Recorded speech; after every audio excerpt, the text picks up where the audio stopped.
doing so much better, or why isn't he doing any better, or did they get it wrong? And it's a great storyline. Yeah. For talk radio. Yep. 6'11", going to be a sophomore. Now that doesn't really matter because you only know you're going to get 1 year out of the guy anyway. You think he's 6'11"? Well, probably not. I think very few people who say 6'11" actually are 6'11". It's probably 6'9".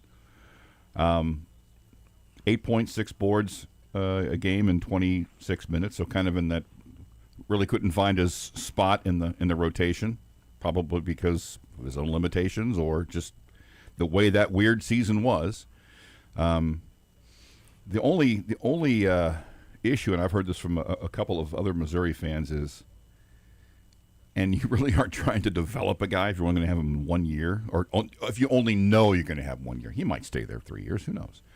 But is Dennis Gates the guy who's going to develop him into what he can truly be? If you look at Bryson Tiller, so one of the great things Bill Self has always been able to do is look at a guy as a freshman and see where he could be as a junior or senior and make that happen. I don't know that Dennis Gates, is there anybody who's shown up at Mizzou and with nothing and suddenly become, wow, didn't see that coming from him? I can't think of a player. Maybe there is one that I'm missing, but I don't know who he is. So is Bryson Tiller just going to be who he was last year and not grow any? Is he going to learn anything at Mizzou? I don't know.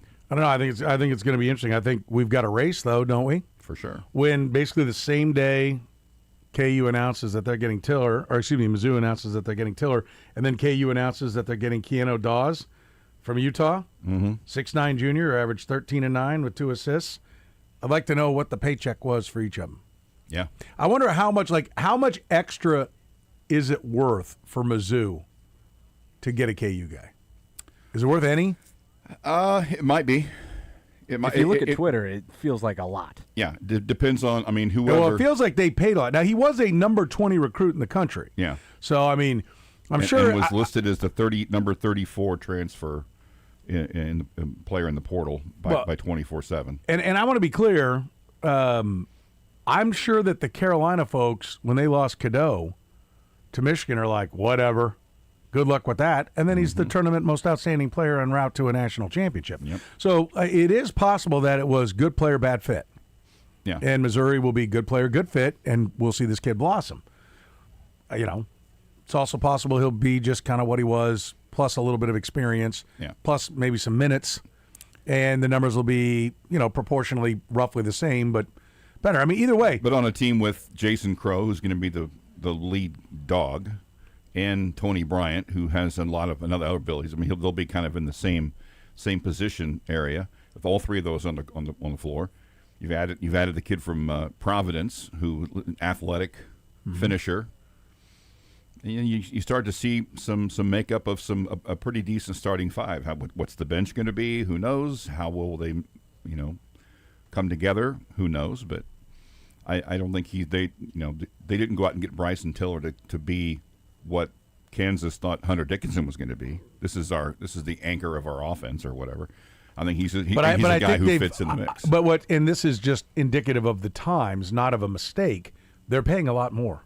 Oh yeah, I'm sure they are. Because the numbers I heard think about this, a couple of years ago, Hunter Dickinson was the number one player in the portal, and the numbers I heard were $600,000 year one and like $900,000 year two. Whew. Now, maybe there was some value in playing for Kansas in Hunter Dickinson's mind, and so they got a discount. But now we're hearing, that doesn't get you a bench player. Yeah, someone who even plays double-digit minutes you can't get for less than $1 million, probably. And just to give you, I retweeted this. There was Front Office Sports said Alabama football GM Courtney. This is football, but I'm just giving you an idea of what the numbers are. Alabama football GM Courtney Morgan says college football programs are spending quote probably more than $40 million to build a championship roster in the NIL.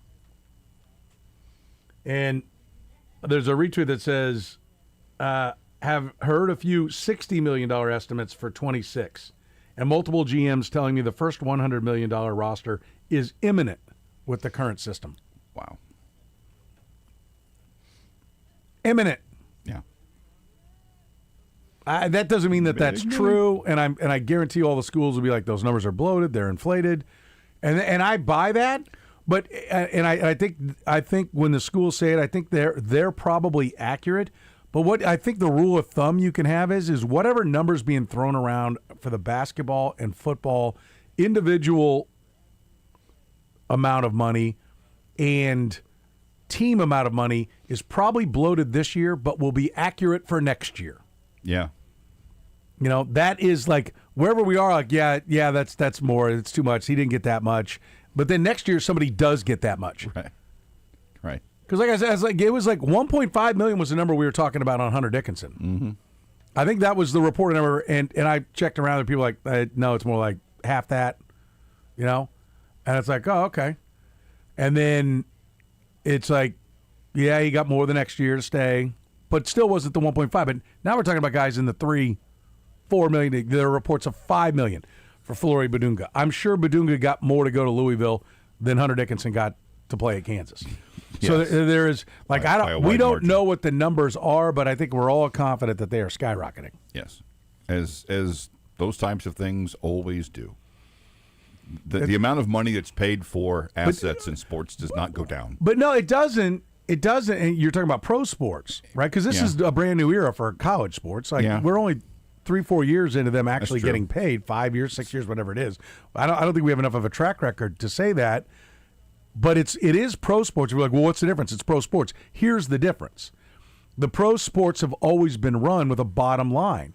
Are there owners that will blow past that bottom line? Mm. Did George Steinbrenner have years where he lost money in a pursuit of making sure he got the biggest free agents every year? Have the Dodgers, has their bottom line been in the black every single year? Will the Mets' bottom line be in the black this year?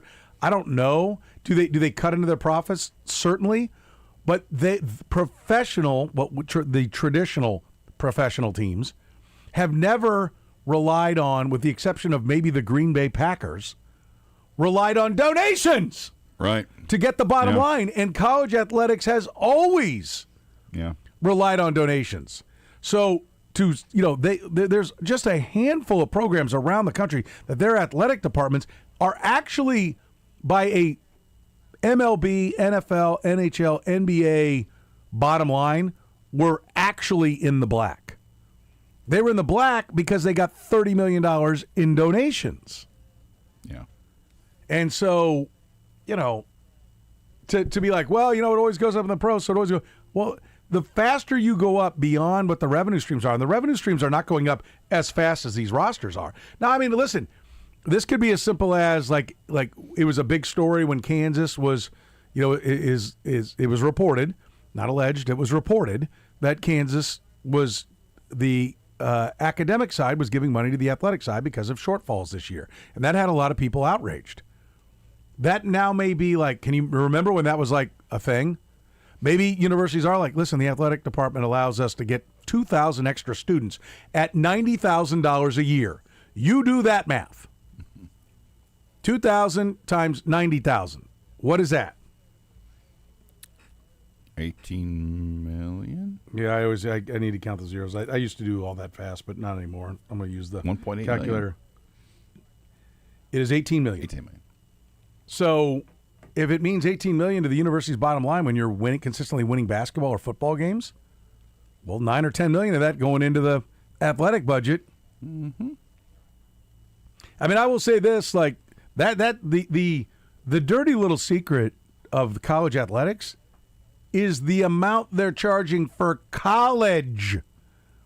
And yes, I have a college student and one that'll be there in a couple of years. So yes, it's top of my mind, but it is freaking outrageous the amount of money it takes to send a kid to school. So, we've been trained to save for 20 years. Or at least 15, 18 years. So it's like, well, I've been saving all these years. Yeah, shouldn't have to, but it's the only way you can get there. Yes. Yeah, it doesn't change the reality. But so, I mean, maybe they're swimming in so much cash because of how much they charge and all the money the state universities get. But it's pocket change to them to throw the money over to the athletics. I don't know, but I mean, it is the cost of the athletic programs is skyrocketing. It's skyrocketing at a rate that you would assume, since their bottom lines have always been covered on average, largely, in somewhere in the neighborhood of 25 to 40%, I would say, on donations. Yeah. Are the donations going to keep up? I know this. If just because we know the David Booth donation, what was it, $100 million? Something like that. That he gave to KU. If you're thinking you still got to build all kinds of facilities after this, and you start hitting them up and you start needing a $100 million football roster, good luck. I hope the boys like playing in these stadiums, and they're not looking for a lot of upkeep or bells and whistles, because it's fine, and I don't care. All the money goes to the players, but don't think that eventually we're all going to have domes on these campuses. Not if all the money's going to the players. No. You better get used to playing in some rougher conditions. Hey, we gave you $5 million. Sorry if the water's not hot in the shower, but we ain't fixing the plumbing. We can't do everything. So I don't know. I think it's fascinating times. I think it's amazing times, and it's I enjoy it. It's happening on my watch. Yep. I can't wait to see how they try to rein it in. We still got 4 more days to go. Yeah, well, good times. Let's talk a little bit about Brett Veach. Give me number 1. Let's just start with that. We'll start with what was the first time he's given you the old number 1? I actually did this finger. No, but I'm just saying, has he ever given you the old number 1? Oh, Kyle? Yeah. I got it once. I got it one day. You did? There's something I fired, yeah. Or is that something you've been told, don't ever do that? No, nobody's told me that. Okay, I'm pretty sure I got it one day, and I was like, well, Kyle letting me know I'm still number 1. I'll give it to Lebo when he's walking away, but that's it. Yeah, exactly. When his back's turned. Yeah. You don't mess with a man of that stature. Let's start with this. Brett Veach was asked what he thinks can be done at number 9. There's a lot of areas to improve on our roster on both sides of the football. So I think it does open up that 9 pick to go in any one direction. And certainly we'll see how the first 5 or 6 picks go. But I think whether it's, the defensive backfield, the offensive line, edge rusher, receiver, again, we need help in all those areas. So I do think that, we'll be in a position there to get one of those players and then add throughout the course of the draft. So, I just think where we are with our roster, you really can't eliminate any one need because I think, there are a lot of them. He said D-back, didn't he? He said DB. Yeah. He didn't say corner. In my head, when we were done and we were discussing what all we took away from it, I had it in my head he said corner there. But he said DB. So I guess that does leave safety on the table. Yeah. It could just be. Because I originally came away saying corner. He said corner, wide out, tackle, O-line. Do you say O-line or do you say tackle? They're not taking a guard. Yeah. Let me just tell you that right now. Exactly. So I can see through that if that was supposed to be a smokescreen. Tackle and edge. Didn't hear, but, play that. Find that part real quick. I want to play it again where he goes through those positions. Just play that part because I want to quote him directly. Because in my head, I took it away as edge, corner, wide out, tackle. You got it? Here it is. I think whether it's, the defensive backfield, the offensive line, edge rusher, receiver, again, we need help in all those areas. Offensive line. It was offensive line. They're not taking a guard or center. Yeah. D backfield. D backfield would put Downs on the table as a safety. And then he did say edge. Edge. Which, most mock drafts don't have a D tackle going up this high. Right. I think Sam McDowell in our Red, Gold, and Bull did not have one defensive tackle. I don't think Jeff did either. Yeah, I didn't either. I just had Caleb Downs from Florida if he was given a complete clean bill of health, which I don't think he will be. Not Downs, Caleb Banks. Caleb Banks. There's a lot of Calebs in this draft I've been noticing over the last few weeks. Caleb Banks, who was a 6'6", 320-pound defensive tackle from Florida, who I think if he were healthy, I think he would be in the, 10 to 20 range. Yeah. But I don't think, I don't. So I heard there, okay, that confirms. I don't think D tackle. O-line, they're not taking a guard or center, so that's O tackle. Edge, defensive back, receiver. Yeah. Now, it doesn't narrow everything down. It doesn't change much, but it is kind of some clarency on it is on what they're thinking at 9. When you think about, but look at though, it's kind of what, other than those 4 positions, the odds of number 9 being anybody but those 4. I mean, who would fit? who would be good enough not at those 4 positions that you think they might go with at 9. I don't know who that would be. Not at those 4 positions that would be good enough. I mean, Sadiq isn't 9. The tight end. Well, is he? but that's because we're going based upon what mock drafts tell us. Yeah, we don't know what their board is. I mean, what was it? Stubbs, or who was the tight end that went to the Falcons from Florida? Kyle Pitts. Kyle Pitts. I mean, is he?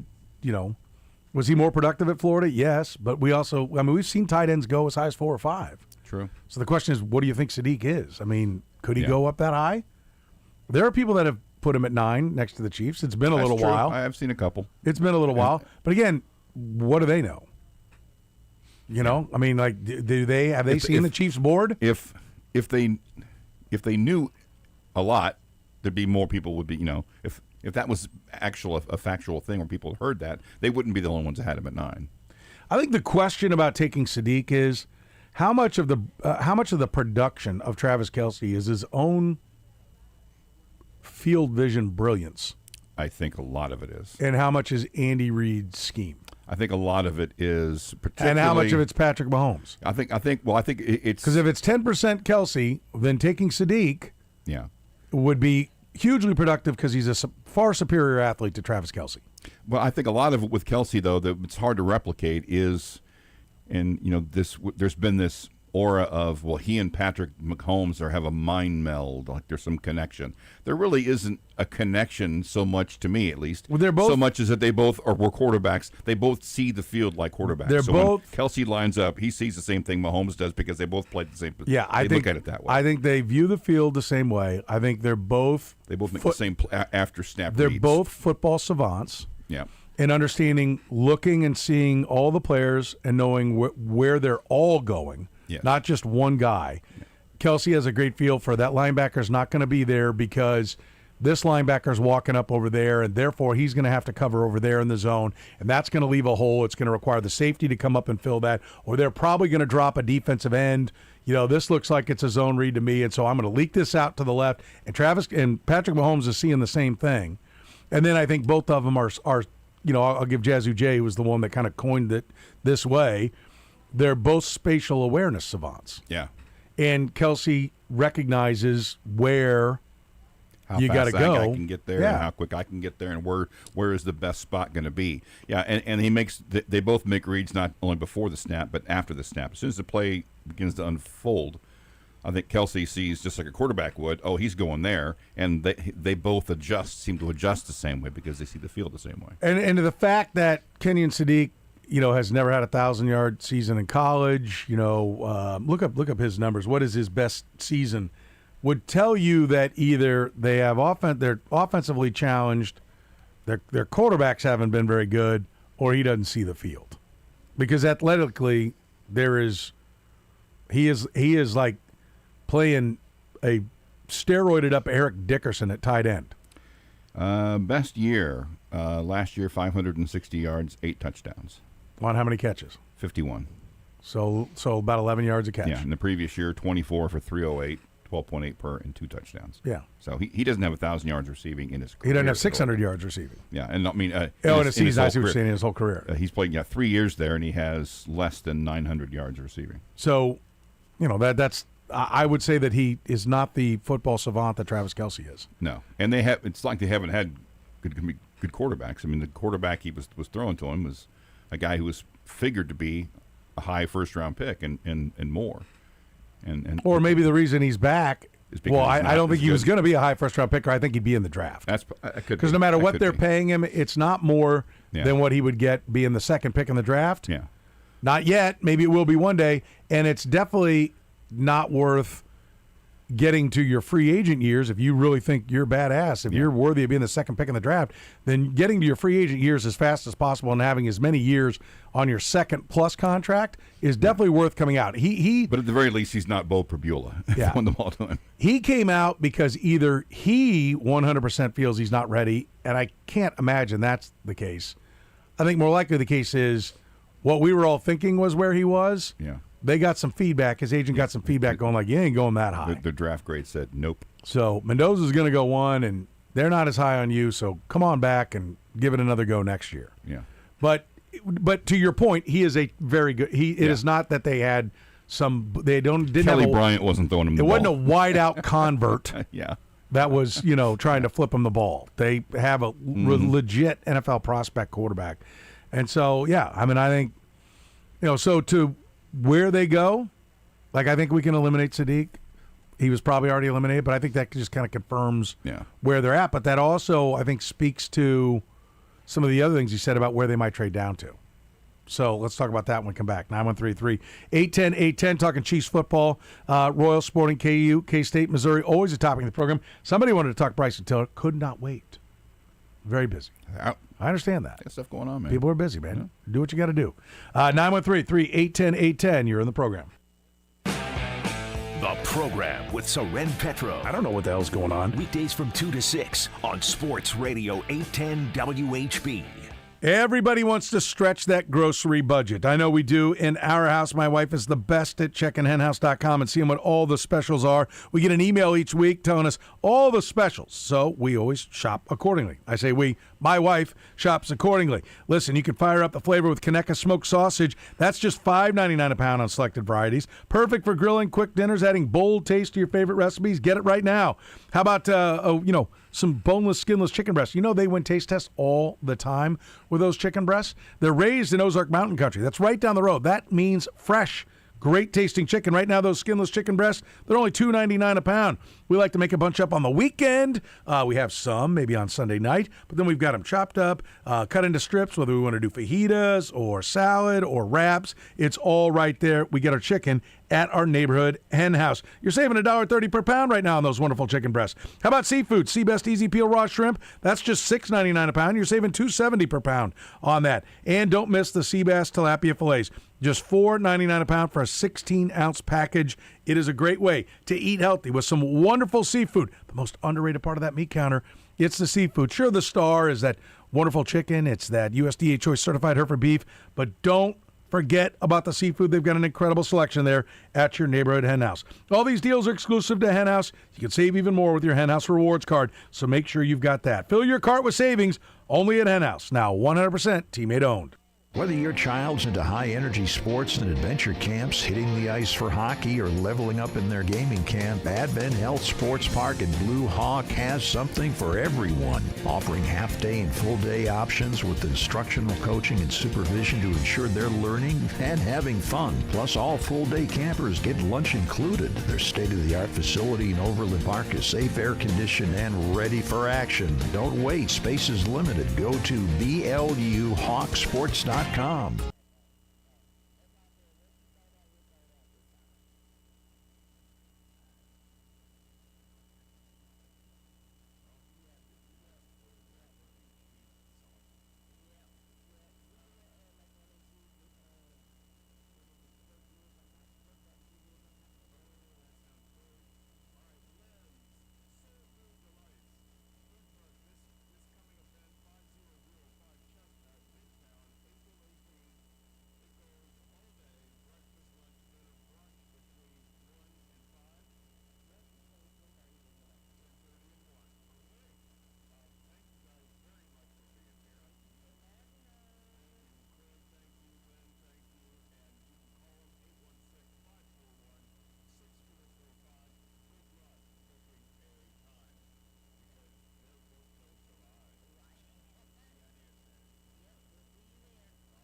I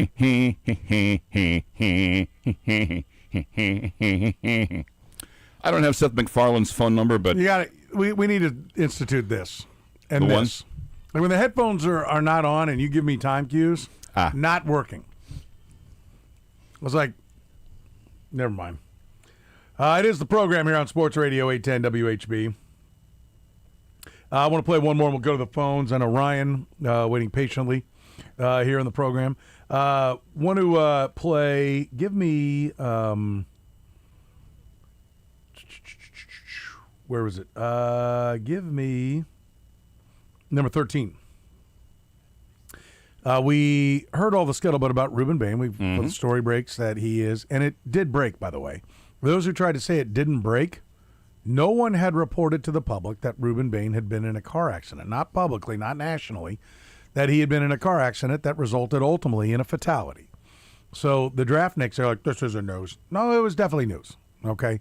You stick to figuring out which D tackle has bigger hands and let people who cover news, real news, sports news, albeit, put out the news. It was news. Okay? It was definitely news. But I hadn't heard Brett Veach say when he heard about it. Right? Yep. And I did not hear Brett Veach say what it would mean for their, and I didn't hear because he didn't say it publicly, what it would mean for the Chiefs' evaluation of Ruben Bain. So I asked him, number one, when they learned about it, and what would it mean for how they viewed him as a prospect? We were probably aware of that at the start of the season. I think it happened obviously a few years ago. And when we had, we always, when we're at St. Joe before our scouts leave, we always get together and kind of review some of the top prospects. And, that was something that, we started that process a year ago. And, as far as that impact, look, it's our responsibility to do our due diligence and fully vet each player as always. And I think, like with any case, we do so with the understanding that all these cases are different and unique. And, this is our job. And this is the most important part of our job is really getting the player right and the whole body of work, what he does on the field, what he does off the field.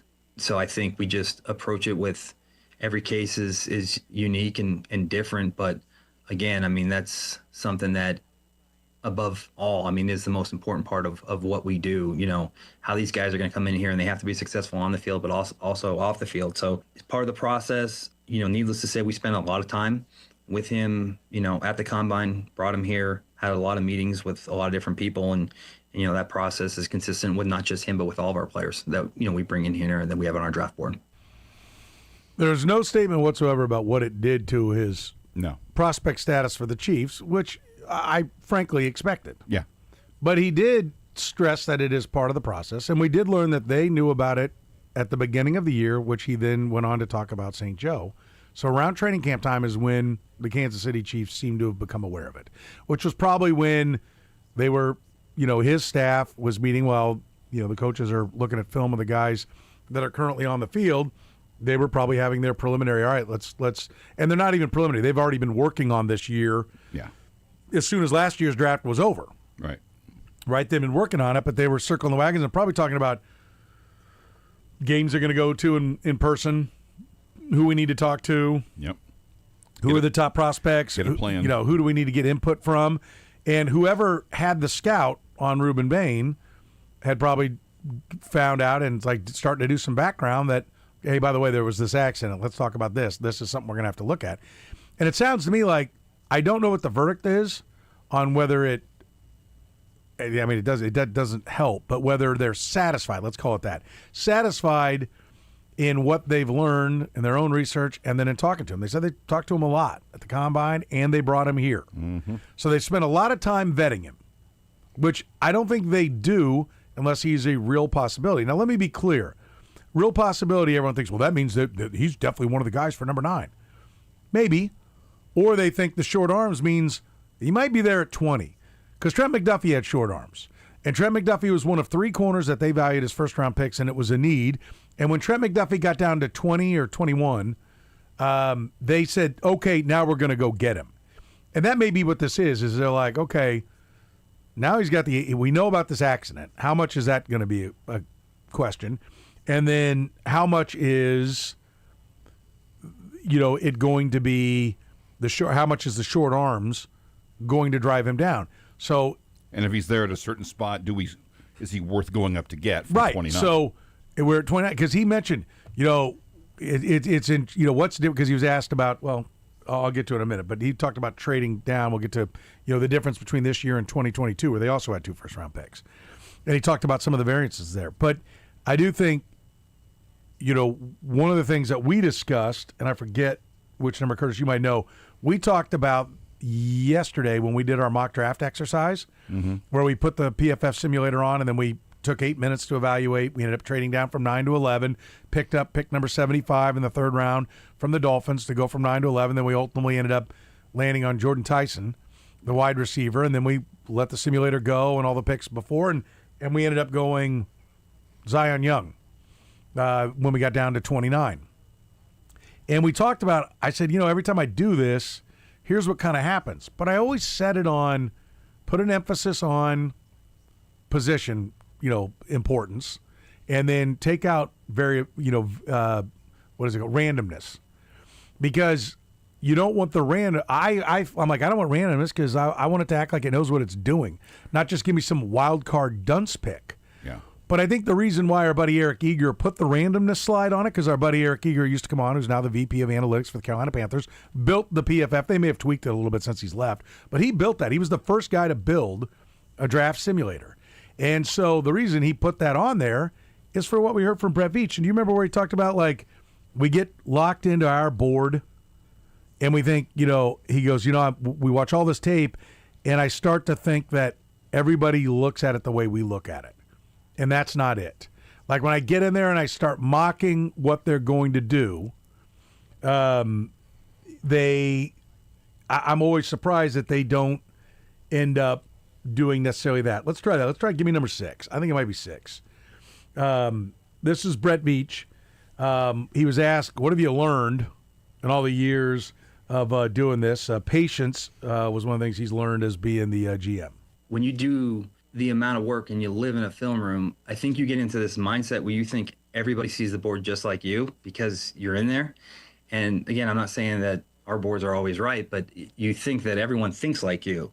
And so even now, like when I'm doing our mocks and I'm trying to project the first 5, 6, 7, 8 picks, I'm thinking, well, this is definitely going to happen. This is definitely going to happen. Then what happens is that it doesn't happen because not everyone sees the board like you. So I think it's just, being patient and being fluid and having an understanding that there'll be more guys that you like later on in the draft, and not operating with that mindset that, again, everyone sees it just like you, and the exact guys you like are going to fall in the exact order. And that's one of the things that even to this day I struggle with, because it's one of those things where, our guys do such a tremendous amount of work, and, it's a collective unit here, and it's a collective process. And there's an element of wanting to leave the draft with the guys that we're all excited about. And that leads to being aggressive because you just want to make sure you get those guys, right? But, there's certainly something to be said for being patient and dealing with more volume and having the ability to add more players to this roster. So I think patience is the biggest thing, and that's something I'm still working on today. I mean, how candid, plainly honest is that in reviewing and evaluating himself? You've heard me, if you've listened to the program for a while, talk about when a guy comes out and is honest about being beaten or a mistake or a failure, it inspires me, at least coming off that he's willing to acknowledge the mistake. He understands the mistake. He also is still confident in what he's doing overall, that he is okay to share the mistake.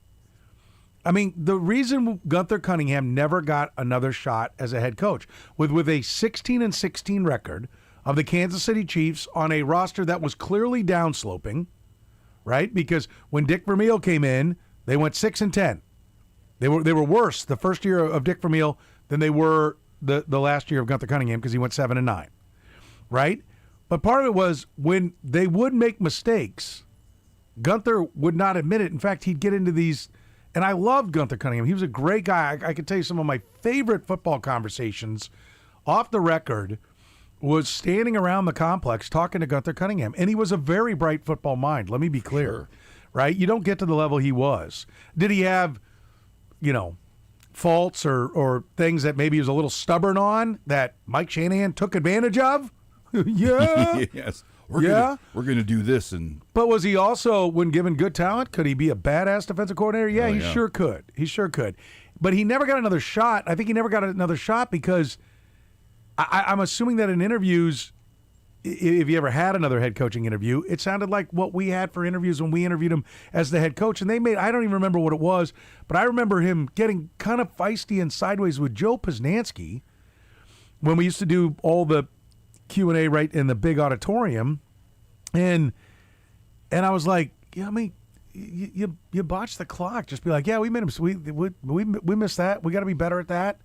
And then move on. We'll be like, okay. But he was trying to BS his way why this was a good decision, and it's like you're just set the shovel down, man. Like every week there was something along that line. And so, like, to hear Brett Veach, he didn't go, look, have we traded up too much? Yeah.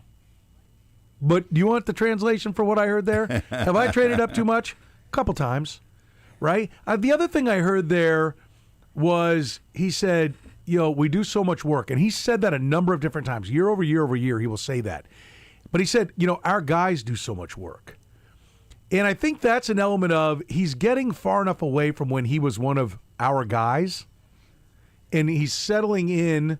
I mean, he settled in a while ago. But it's the more experience you get doing something. Like, I'm going to listen, 1994, I started in sports talk radio. Okay? And I worked with Pete Enoch. Time of my life. Best time ever. Never worked harder and never made less. Okay? But, man, what a ball. Just getting into the business and doing everything. And I remember one time when Pete was out, and it's like, okay, get in the big chair. And I was sweating, like literally sweating when the show started because I'm like, oh, God. Ooh.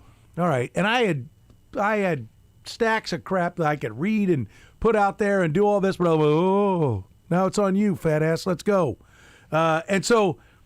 And then you think about, well, when, I would do this, and this is how I'd get that ready for him, and I'd do that, and here's how I produced it for Pete, and this is that. And then, you're like, I didn't like it when I didn't get to put this stuff out there. Well, you know what? Maybe that stuff wasn't the stuff to put out there, right? You learn that kind of thing. Now, we have times where we are chasing a story, whatever, and we have to come in and kind of wing the show.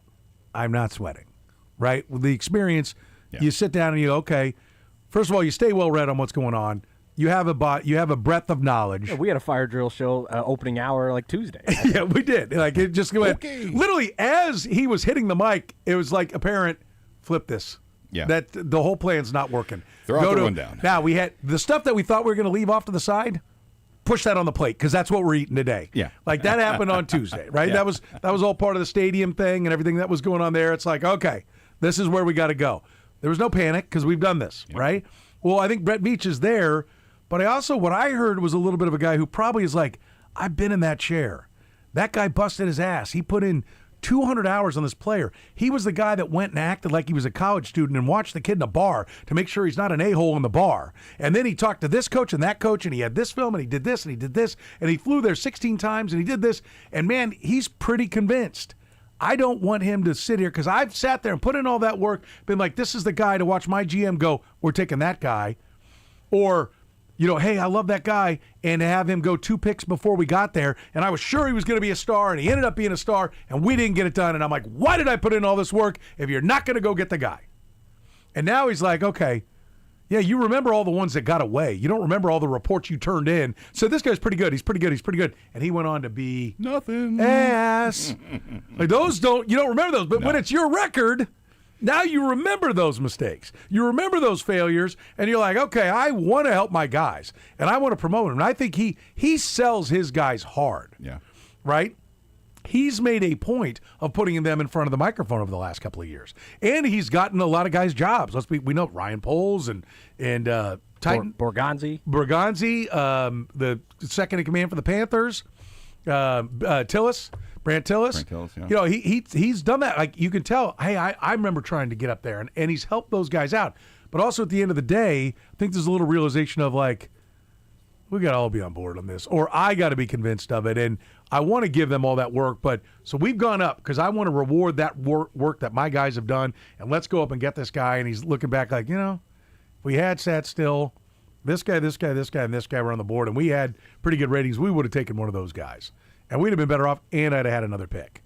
I mean, I hear the maturation of a general manager when I hear that comment. For sure. And that is encouraging to me as a Chiefs fan.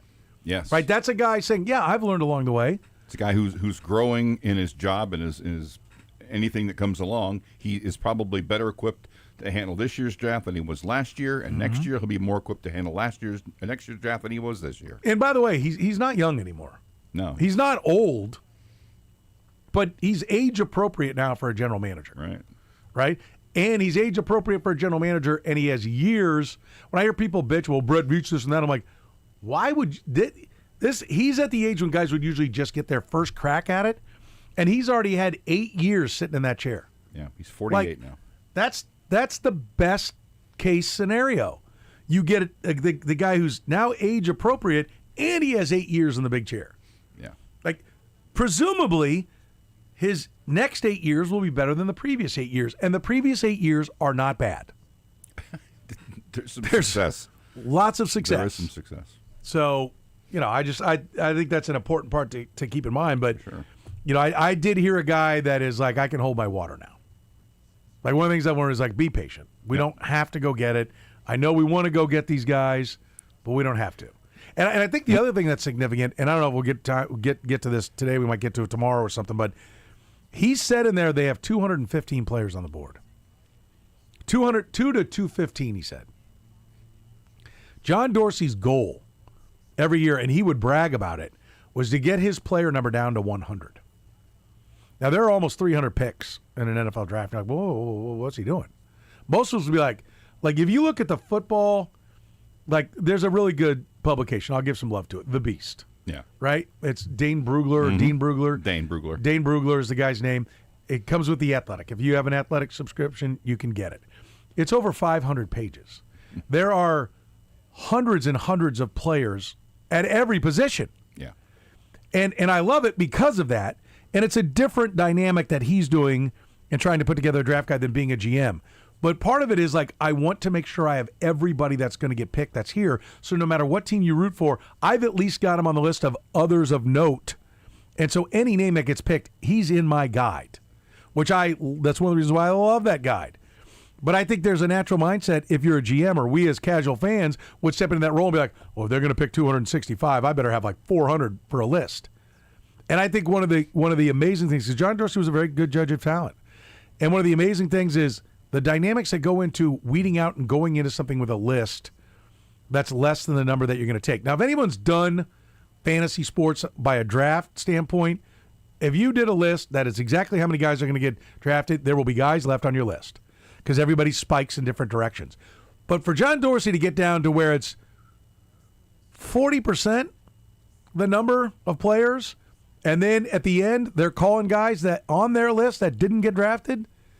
I'm not saying he's brilliant, a genius. I'm just saying I would love to know the science and the art that goes into getting a list of 100 that gets you all your players in every round and still has guys you can't wait to get on the phone and try to sign as college free agents. How did you whittle that down?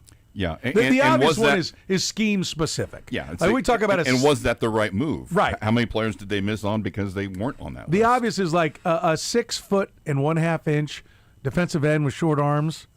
Steve Spagnuolo is going to take a finger and flick it like a little crumb of cake. He's going to flick that guy right off your list. Those are the easy ones. Yeah, look at how far I can flick this guy off our draft board. Watch, ready?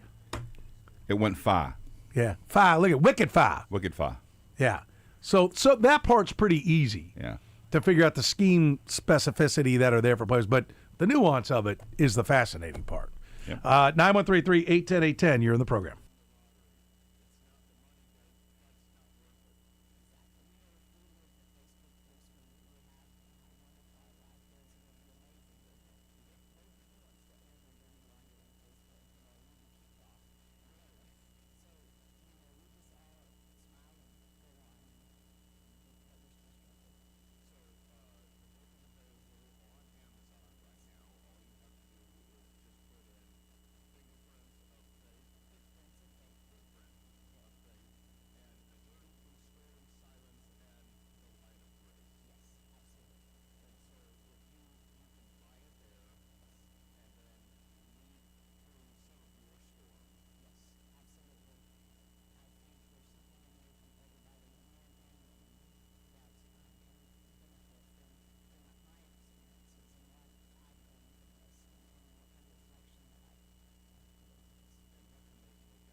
See how well that worked? Worked like a charm. Kyle Collier running the operation. Kurtis Seaboldt, Soren Petro with you. Peter Yates will join us shortly. No Todd Lebo. Screw that Spaniard. Still in Spain. Yep. Still in Spain. You know, the rain on the plane falls mainly on Lebo's bald noggin. Bald brain. Yeah, that's what happens. That's the way that works. I said give me number 2. Let's talk about offensive tackle. Brett Veach asked what he thinks of what's there at offensive tackle. Yeah, I think there is certainly talent there. I do think, though, that just trying to project this draft, it looks like you have those 5, 6, 7, 8 names that everyone is kind of sharing across the board, and there's a consensus. And so I think in some of those, there are a couple linemen creep in.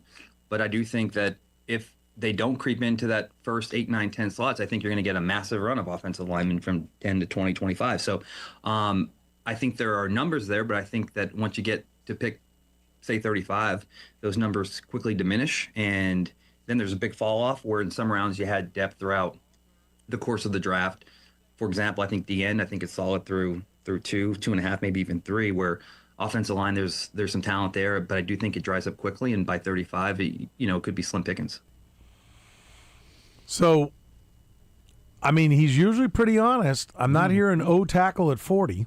No. Could be O tackle at 29. Yeah, that's the spot. He said there's a couple of guys that if they go in the top 10, maybe that elongates things. But if not, they're going to all start coming off 10 to 25. Yeah. Which would mean if that run happens, he's not getting him at 29 either.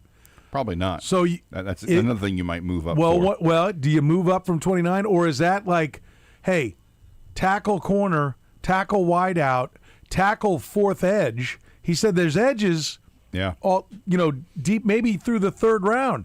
So does that mean tackle at 9? If the guy's there. I love big people, so I'm always finding a reason to. Ooh, look, they're going to take another giant guy. Let's go get a big person. I'm always trying to find a way to take an offensive tackle. So, I don't know. I thought that was pretty interesting. It'll be interesting to see how these offensive tackles come off the board in what spots in that first round, and see how much that statement fits up with the way it happened.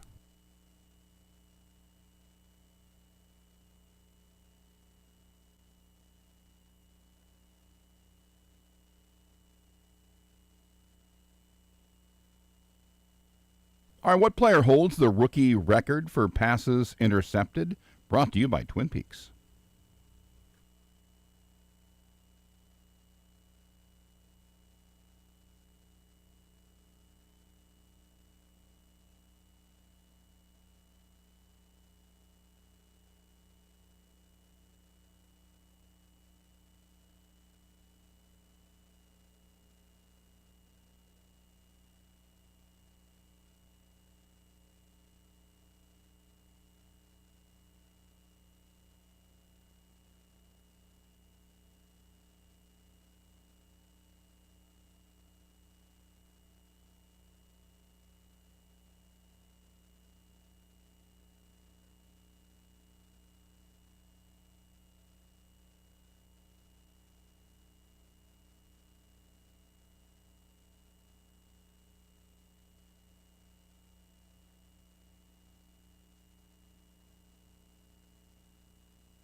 I think the most entertaining thing of this hour was going to be the fact that Todd Lebo's not here.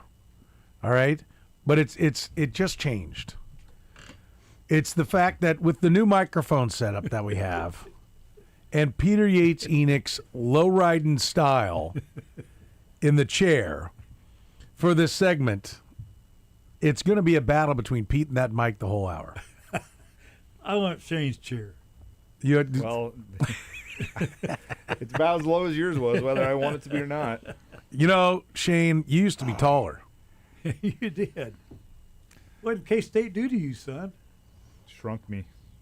Is that what they did? Sure. Honey, I shrunk the Shaner. All right. I thought you were going to say because I smacked Pete in the face with the mic. That Yeah, happened I know, as well. Yes, it did. You're trying to adjust it and help out. Trying to be a nice Yeah. guy, and I smacked him in the nose. Yeah, Yeah. Harry Reams would have loved that one. Yeah. Oh, and it's back. The car alarm. Oh, God. Oh, no, it didn't. You've got to be kidding me. Oh, it is bad. There had been a car alarm going off for like 5 minutes, and then it finally stopped, and now it's going off again. It's a cheap car, too, because that horn's cheap. That sounds like a battery that ain't got many more beeps in it. No, it doesn't. I think we're I going think- to outlive it. I think I'm back to my method where someone was actually stealing the car and they turned it off, and now it's back on. Stealing their stereo. Do people still do that? Steal stereos? I don't know. I don't. Probably not. I don't think you have I don't many know. in I didn't deck. think you guys technically Stereos. were stealing stereos. Back in the day when I was at, I've had mine stolen. I've had mine stolen back when I was at Syracuse, and then we had I the did too, yeah. the kind you could pull out of Yeah. Yeah, right. the dash. I was the end of that era. I remember my first I had a one. You could take Gerard the- that got stolen, and the Gerard was worth more than the car was. What was a Gerard? As in Gerard- like Joe they made Girardi? They made turntables Are you and shutting the door, Curtis? music Oh. systems. It was really. Curtis, you familiar with Gerard? Yes. Okay.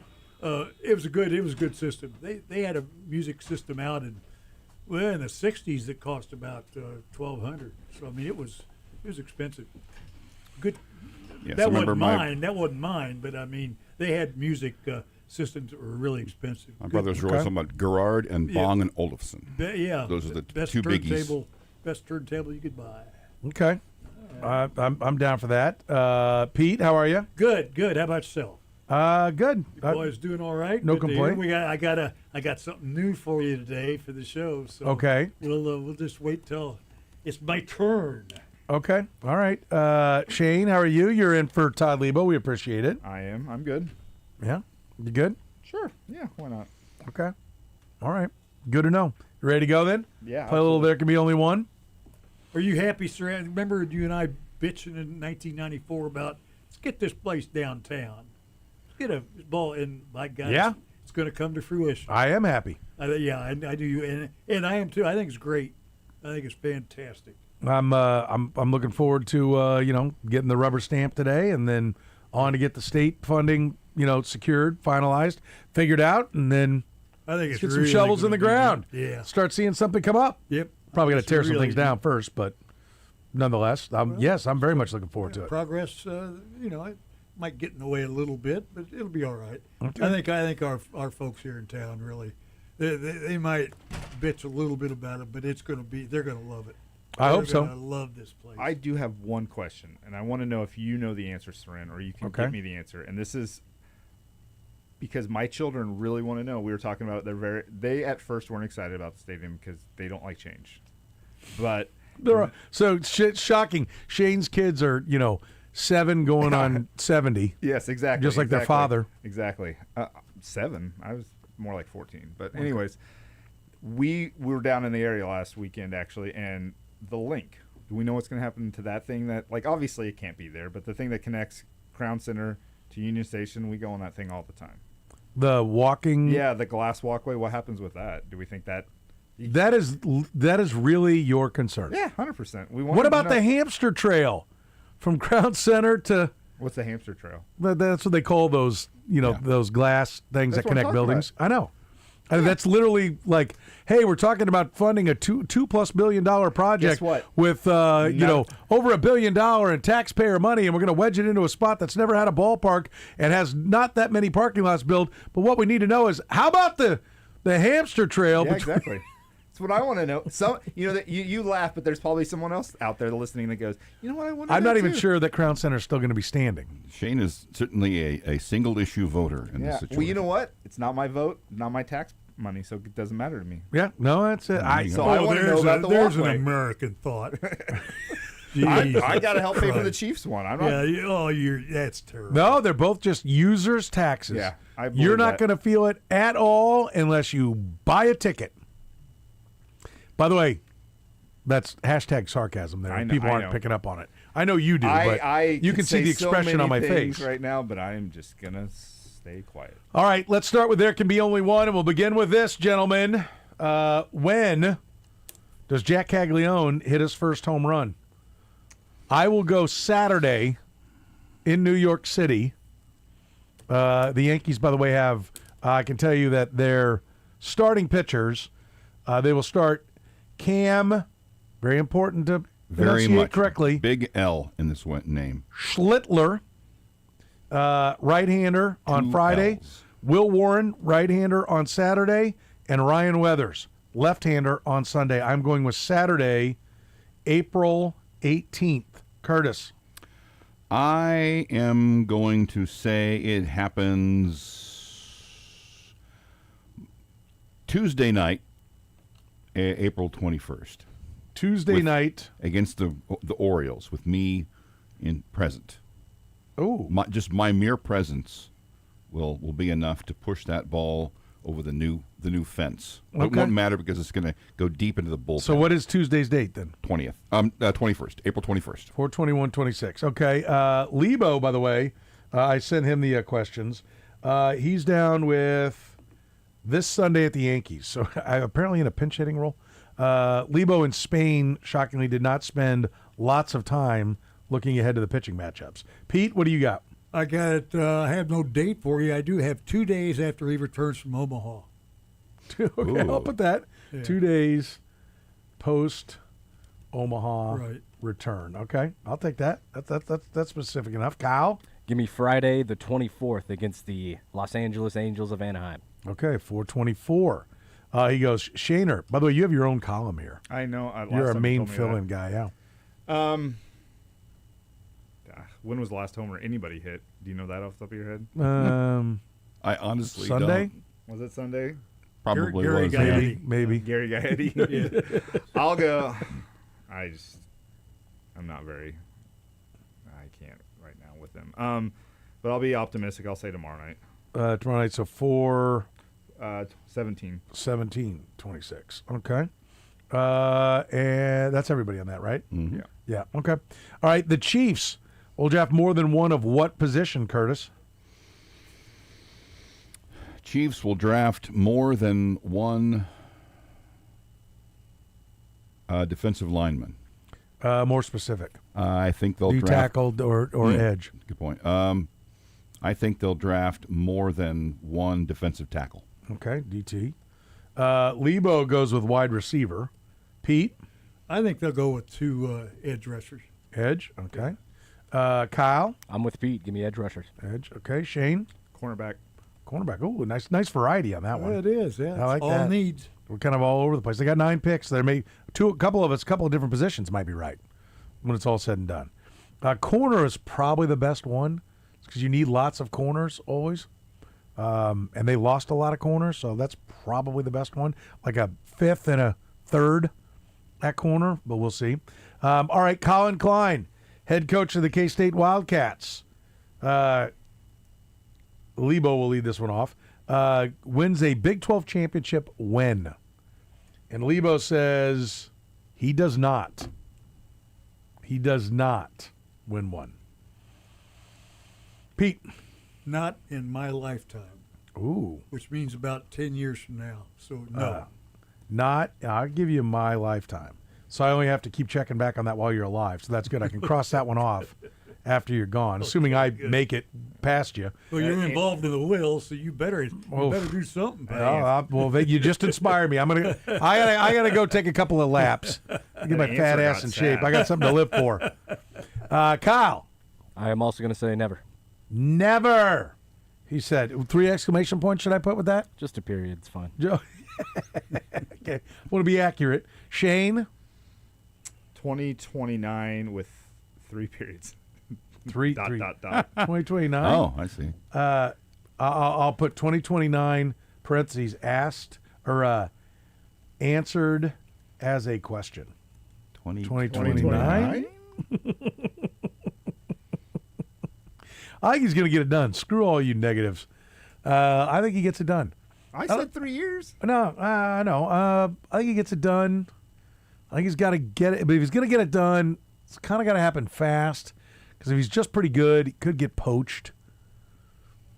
No, he said he likes K-State. Oh, that's all I needed to hear. That's it. He yeah. He likes it there. Well, okay. Sold. Give me, let's go Kirk Signetti. Yes, I'll go 2028 and make Shane have, so all Shane's friends can be mad at him for being such a pessimist. Curtis? He doesn't. Man, look I at you. I thought about hitting. Okay, for the record, K-State, what period, exclamation point, lots of exclamation points? Colon, And a semicolon. italicized. It doesn't happen. I'm just going to put doesn't. Yeah. That wasn't funny. I was trying to think of how you'd actually use it properly. You failed. I failed. You failed miserably. All right. I failed what? Miserably. Oh. How many home runs does Carter Jensen hit this season? He has 4, correct? I believe. Correct. Yes. Pete, yeah. Yes. Jeez, I didn't think he'd reach that until about And mid-season. 4, I looked it up. What are they through now? How many games? 19. Or 18. 18. That puts him on pace for 36. Okay, I think he'll round it out about 22. 22. 37. 37. They talking about Bob Serve. What is the Royals' rookie record for homers? That's a good question. It's probably, is it like Beltran like 22 or something? Jeez, that's really It might flying be. the ball. I mean, Might I'm be. trying to think of 20, other. Hamlin had like 24. 24. Okay, that's probably That's probably what it is. 24 is the record? I Yeah, think, by Bob Hamlin, I think. in 94. Shane? 20. I'm going to say 24. 24. I will go with. I mean, I'm aggressive, but I'm not high like Kyle over there. So I'm going to go with 28. Curtis. 26. Yeah, he might have 26. had the last homer. Was it Saturday? I think so. I think Probably he does have the last one. Lebo goes with 23 for the record. Okay? 23 for one Todd Lebo. All right, next up. At what pick is Zion Young? Defensive end, Missouri Tigers. What pick does Zion Young get drafted at? We begin with Kyle. 40. Number 40 to the Chiefs. Wow, I like that. Damn you. Shane, 35. No idea. 35. Just shot in the dark. 35 ... No idea. All caps on that? Yeah. Yeah, okay. Mizzou guy, I don't Yeah, pay yeah, attention. no idea. I had 40 as well. That's why I don't like Kyle stepping on my answer. Curtis, I'm going to trust our mock draft and say 29. 29 to the Chiefs. Ooh, okay. Lebo has him going to the Bears at 25. I'll just put 25 as his answer. I'll say to the Bears. In case they trade out, I'm going to give Of him course, credit. another good Missouri player I'll give going him to the Bears. since he did extra credit work there and gave a team. If the Bears take him somewhere, I'll give him a partial credit. He gets full credit at 25. Just 1 point if it's to the Bears at 25. But if he goes to the Bears at like 38, I'm going to give Lebo some partial credit, some extra credit. Because you want to know why? He didn't do the bare minimum. Shane, Yeah. with your 13 pieces of flair. Pete, what pick numbers do you go at? Man, I'm going to go with the mock drafts on this. They all agree about 28. 28. Yeah. Right in front of the Chiefs. Oh, so we going to get him? Oh, no. We're not going to get him. That sucks. I like him a lot as a fit for the Chiefs. How many non-Power 4 players will be taken by the Kansas City Chiefs in the 26th draft? For the record, Brett Beach has held 8 drafts, and he has drafted, now one draft he had 10 picks. Like another draft he might have ended up with 6 or something, but usually has around 7 or 8. In 8 years, he's drafted 14 non-Power 4 players, and I'm including Notre Dame as a Power 4. So it's Big 12, SEC, ACC, Big 10, and Notre Dame as the Big 4. How many non-Power 4s does Brett Veach select? Shane, did you lead on that one? Or did Kyle? No, Kyle Kyle did. did. You're up. 2. Dose. I will go, we've got more, so 2. I mean, he's averaging almost 2, and he's got extra picks. How many do they have, Soren? They have 9 picks right now. I'm going to go with 1. Kurtis? 2. 2. Lebo goes with 77. Oh, no, that's a very different answer. 1. 1. He said 1. Non-Power 4 final school. I think there will be less over the years because of the portal. So he's like, because so many of the smaller schools have moved up. So he's on 1 on that. Pete? I think because of NIL, it'll be 0. 0. Okay. Yeah, you're going even more extreme. Kyle? I'm also going 0. Okay. Going to go with just the big schools. Yep. Just the big boys. Their draft. All right. Now we're back to me. How many walks does Bobby Witt Jr. finish with this year? He has 10 right now, which puts him on pace for 90 coming into today. 57 in his runner-up MVP season is the highest to this point in his career. I am going to go with 74 walks. Kurtis? I'll go with 70. I do think Vinny's going to start hitting, and he won't get walked as much. Okay. Lebonics, that's where he went with 77. The hell, I knew that, and I still put 74. Should have gone 78. Pete? I think he's got better eyes now. 82. 82 for Pete. Let's go to Kyle. Give me 67. 67. Shaner. 74. So you same number as me. Okay. All right. There you go. Great minds think alike, Shane. You all right? Yeah, what is over here that you're so I'm just dazed listening. by? I'm just staring. All right. Just making sure. Who wins the NBA championship this year, Kurtis? I don't want to say repeat by Oklahoma City. Then don't. But I Show some heart. I think they're going to do it again. You say Thunder? Yeah. Okay. Gutless. Lebo goes with Celtics. The return of Tatum. Jason Tatum has got him inspired to take the Boston Celtics. Pete! As long as that MVP's playing for Oklahoma City, I'm going to take him. Thunder. And I think he'll be MVP again, too. Cal. Give me Houston. Say Kevin Durant gets 1. You have lost your he's mind. too But if you, lazy to get I will give you double credit if you get the Rockets right. There can be only one bold and daring, correct? That's right, exactly. All right, Shane. You've always said we've talked about this. This is a tough one for you because for people who don't know, Shane is a diehard fan of all Denver sports. It's not true. What is it? You're a diehard fan of what then? The Avalanche and the Nuggets. Okay, the Avalanche and the Nuggets. But he has said for years when he goes to Vegas, there's a show he never misses. It's called the Thunder Down Under. Mm-hmm. Look it waiting up. for the punchline. That's his, so there it is. Thunder and Nuggets. I know it's a tough one for you because of your passion for My both. nickname has been Thunder Nuggets, so I was going to go there, and I thought, nah.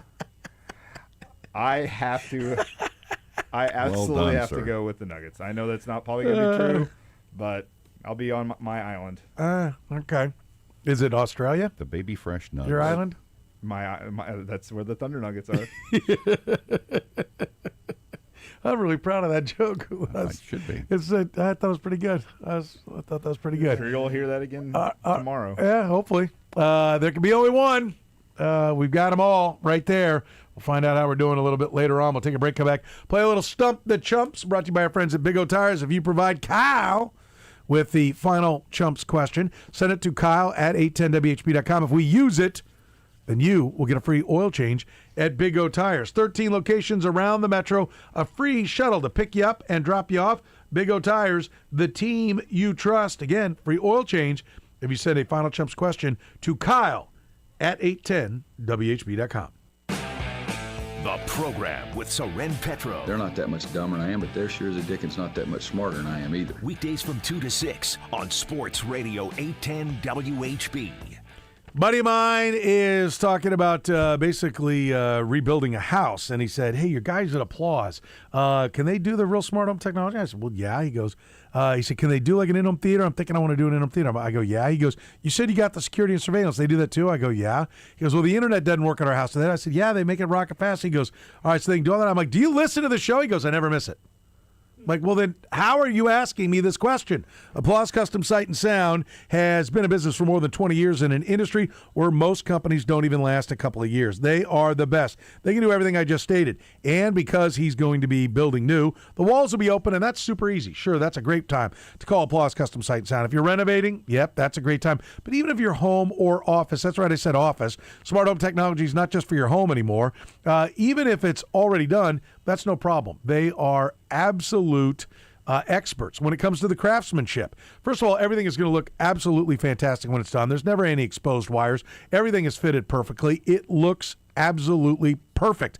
Nothing else will do for Applause Custom Sight and Sound. And they can do that even if your home or office is already done. So if your office needs a smart conference room where you can talk to anyone and everyone all over the world, you need everyone integrated around the office, you'd like to be able to work on your laptop outside or in your screened-in porch or around a pool, want to be able to control everything at your pool and in your house, in your office, in your lighting, when it comes to your surround sound, your video, Applause Custom Sight and Sound can do it. They've been doing it for years.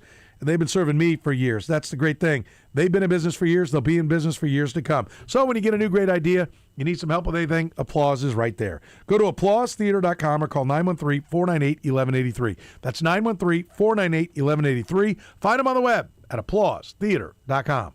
Performance matters in intimate moments. Don't let ED ruin them. This is Jeff for Heartland Men's Health, and I want to assure you that if you're like the vast majority of guys, you don't have to suffer with ED anymore. In fact, you might be pleasantly surprised at how the right treatments could positively impact your love life. At Heartland Men's Health, our advanced medical therapies go far beyond pills. We have treatments that are effective in well over 90% of cases, and we offer specific and combinative treatments that can dramatically enhance both your performance and your stamina. You could even last up to an hour or more and bring a far greater level of intimacy to both you and the one you love, perhaps performing like you haven't in years. So call us today and find out why our advanced treatment strategies offer so much more. Your first visit is just $99 and gets you blood work, a medical consult, and if medically advised, a test dose. And if that test dose doesn't work in the office, your visit is free. Call 844-447-6600 or go to heartlandmenshealth.com. Heartland Men's Health, advanced medical science to improve men's lives. Spring in Kansas City means baseball is back. Make Trailside RV your #1 pick for adventure this spring. We offer a huge selection of RVs and a promise you won't hear everywhere. We price match and will never be undersold. Our low overhead means lower prices for you. Huge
What's that reaction? I was pointing to everybody as he listed the name, and he said Todd Lebo, and I pointed to Shane and went, Much more hair Oh, than yeah. Todd Lebo. Not by much more beard. anymore. No, a lot more hair.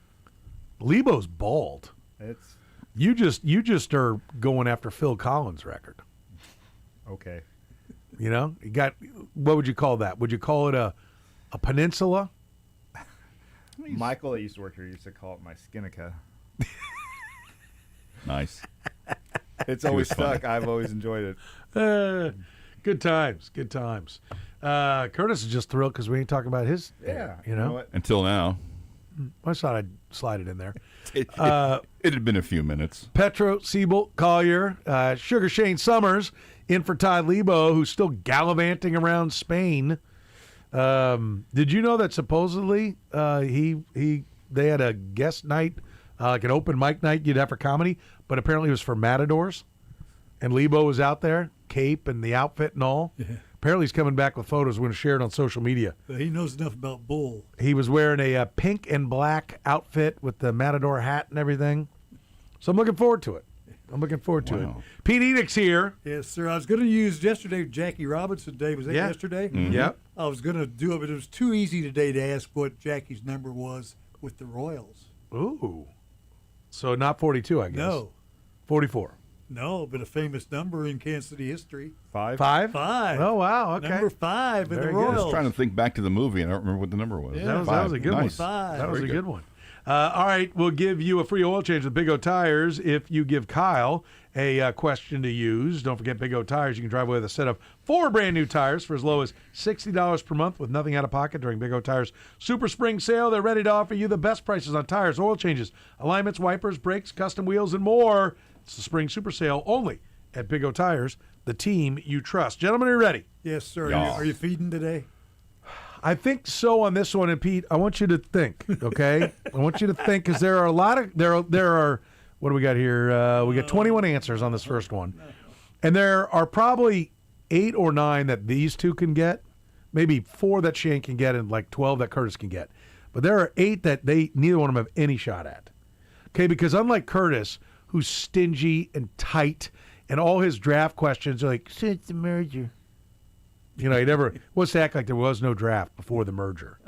I'm doing all the drafts, Pete. Oh, there we go. So the old drafts, if you got a chance to score here, okay? Here we go. In the history of the NFL and AFL draft, I think both are on here, there have been 21 1-1s, number 1 overall picks from schools that are currently members, Washington, Oregon, USC count, of the Big Ten, current Big Ten schools. Nebraska, Rutgers, Maryland, all in the Big Ten. Current Big Ten schools. Curtis. 21 1-1s in the history of the NFL draft. Curtis. Orlando Pace. Orlando Pace. Yes, I forgot. I did another time. I forgot to alphabetize, but yes, that is correct. There you go, Curtis. Enoch. Pete. That Entman, or whatever his name Steve was. Entman Yeah. from the Huskies. There you go. Nice job. Pete's on the board. All right. Say we need to clue Curtis. Drew Bledsoe. Drew Bledsoe. Yeah, they're a Pac-10 That's school. right. Buzz him. That's right. There is a recent quarterback. Was this a number 1 overall? 1-1s, number Oh, 1 boy. overalls. There is a quarterback that was just taken a couple of years ago. There's an Curtis. Curtis. Oh, crap. It wasn't C.J. Stroud. No, strike him number 2. Damn, He was the number 1 overall pick. He took a big step last year because he got a new coach. Oh, man. There's an offensive tackle. How am I I'm whiffing there. at this? There. So, Enoch. Shane. Long. Jake Long. That's- There you go. Enoch. Shane's Think of on the the board. Jake. Pete. Bob Lilly. Bob Lilly. Didn't he go to TCU? He went to, yeah. Not a Big Ten school. Oh, I thought he went to Tech. I forgot. Yeah. Yep. Shane. Kajana Carter. Kajana Nice. Carter. Nice job, Shane. Enoch, On the yeah. board. Pete. No, go. Okay. Go. There's another Penn Stater for sure. There's a Buckeye. There's another SoCal. Shane. Curtis. Illinois. Shane. Carson Palmer. Carson Palmer. There you go. Another one for Shane. Curtis. O.J. Simpson. O.J. Simpson. Was he 1-1? Yes, there he was. Yeah. There you go. Curtis. Still another Southern Cal. Enoch, Looking Pete. Bush. Reggie Bush did not go number Curtis. 1. Curtis. Ron Yeri. Ron that's Yeri. good. Yes, there's Ron good Yeri job. from Shane. Southern Cal. Still more Southern Cal. Shane. Courtney Brown. Courtney Brown. There you go. Cleveland good work. Browns took him number 1 out of Penn State. Good job, Shane. Pete, 38 from Indiana. 59 from Iowa. Quarterback. Randy Duncan. Randy Duncan. Good job, Pete. Nice work. There's a guy who was quite an actor. Michigan State Spartan. Oh, Bubba Smith. Bubba Smith. Yeah, that was He was- late. he was No, the first no, one, no, wasn't he? No, give him the buzz. Give him the buzz. That was the first No, one. the first one was Sam Francis from Yeah. Nebraska. Corby Davis from Indiana. Tom Harmon from Michigan, Pete. George Shaw from Oregon. Bubba Smith Okay, from Michigan all State. right. Ricky Bell from Southern California. Tom Cousineau, Ohio State. Irving Fryer, Nebraska. Troy forgot. Aikman, UCLA. Jeff George from Illinois. Big Daddy Dan Wilkinson from Ohio State. And nobody got Caleb. Where are you going, Pete? Do it. Oh, Sit down. Come on, do it. Sit down. Caleb Williams. Nobody got. How could I miss can't from believe. Southern God, there Cal. were so many. Yeah, there were a lot. Man. Definitely should have gotten Irving Fryer. Just, would you please kick me? I even Please? reminded you of the schools that you wouldn't, Yeah. think Oh, of. Man. There was no point in saying Maryland or Rutgers because there were none of them, but, I threw them in there just to throw you off the scent a little bit. Curtis, what do you got? All right, this is also, and this will make you happy because it's common draft. Yeah, 67 to now. In a common draft. Common draft. In a common draft here. Only a common draft. Because I don't like old people. Go ahead. You are so weird. and if you ever conceded Curtis, I agree to with Soren on therapy, it would take an entire floor. It would take an entire Because- conference in Vienna of the world's because- best shrinks to try to Each person would be unwind like, what's going on in their after head. a week, this. next, Everybody named Sigmund. next. What was that? Oh, a guy jumped out a window. Yeah, Ah. that's and I'd go, yep, there goes another one. Still Another one for bites me. the dust. All right, common draft, But as he was 1967 to falling, now. I'd be like, you fat ass. Okay, go ahead. First round picks from Missouri, Kansas, or Kansas State. Since what? 67. Oh, okay. Shane. Petro. Shane. Oh, Enoch. Yeah. Who's first? Shane was first. Shane. FAU. Yes, FAU. Who's next? Pete. Scott. What's Scott?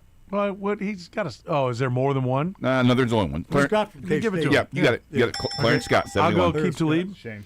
Akeem Petro. Talib, yes. Shane next. Yeah, Shane and me. Alden Smith. Enoch. Alden Smith, yes. Okay. Right. Then I'm going to go with Dana Stubblefield. Dana Stubblefield, Kansas. Pete. John Riggins. There John we go. I was Riggins. leaving that for you. Pete or Petro.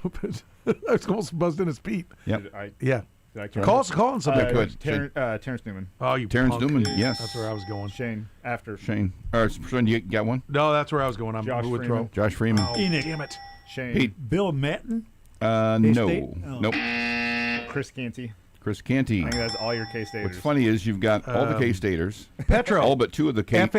guys. He had said FAU. Oh, you first. did? You got all but two of the KU guys. No one. You've only gotten one Missouri guy. Petro. And they had the most. Nolan Ryan. Or Nolan. Soren. Okay. No, the kid from Western Kansas. Okay, I'm going to go Kellen Winslow. Kellen while he's Winslow. babbling Yes. around over there. Cromwell. Nolan Cromwell, no. Jeremy Macklin. Jeremy Macklin, yes. Petro. Clay. John Clay, yes, 1987. Shane. Enoch. Shane. Blaine Gabbert. Blaine Gabbert. Pete. Johnny Rowland. No. So you've got.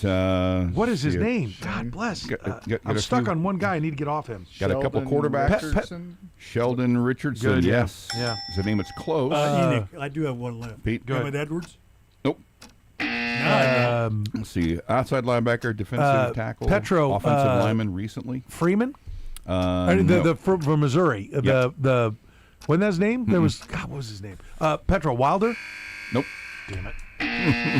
I got beat 7-4 by Shane. That's awful. The two KU guys you did not get, defensive end Mike Butler in 77, linebacker Don Good in 74. Was he any good? Yeah, I mean, it was good enough. Good enough. Goody. The Missouri Tigers you missed, Charles Harris, Ziggy Hood, Armand Membu, Joe Moore, Steve Pisarkowitz, Shane Ray, Howard Richards, Darius Robinson, Justin Smith. That's the one I got stuck on and could not get. Oh, yeah. I'm sitting here, I'm like, my freaking brother-in-law played against him. Yeah, good ball player. Morris Towns, Russ Washington, Sean Weatherspoon, and recent Hall of Fame inductee Roger Worley. Oh, God, man. man, did we do bad on that. God, Shane, you did fine, but me and Pete crapped in the bed. I live in there. All right, all right, just in fullness, right? In fair time, according to the fair time laws we have to adhere to here. Yeah. Tell me the K-State guy that... Here comes Shane's question. That's how that'll begin. Okay, well, go ahead and finish it since it does begin. Not at all. All right, so local kid Keegan Wagler declared for the draft. So who is he? Help me out. Being sarcastic. Yeah, because he was the heart and soul of my championship player pool team this year. Congratulations. And we took him, and he talked to him. Took him at pick number 4, and we interviewed him, and he was thrilled that I took him pick number 4. There you go. So NBA draft, I looked up. There are 14 players that have played in the NBA, born in the state of Kansas, to average at least 5 points or more in their career for the NBA. Petro. Yeah, B.H. Bourne. B.H. Bourne? Bourne, B-O-U-R-N-E. I do not see that name. Okay. I did not include the ABA. This is straight up just NBA. Okay. Petro. Ed Neely. Curtis. Ed Neely did not. He was underneath. He was like 4 Oh, points. my God. You jackass. There's a reason why I stopped at 5. There's your hint. There's 4 current players, Curtis. by the way. Earl Watson.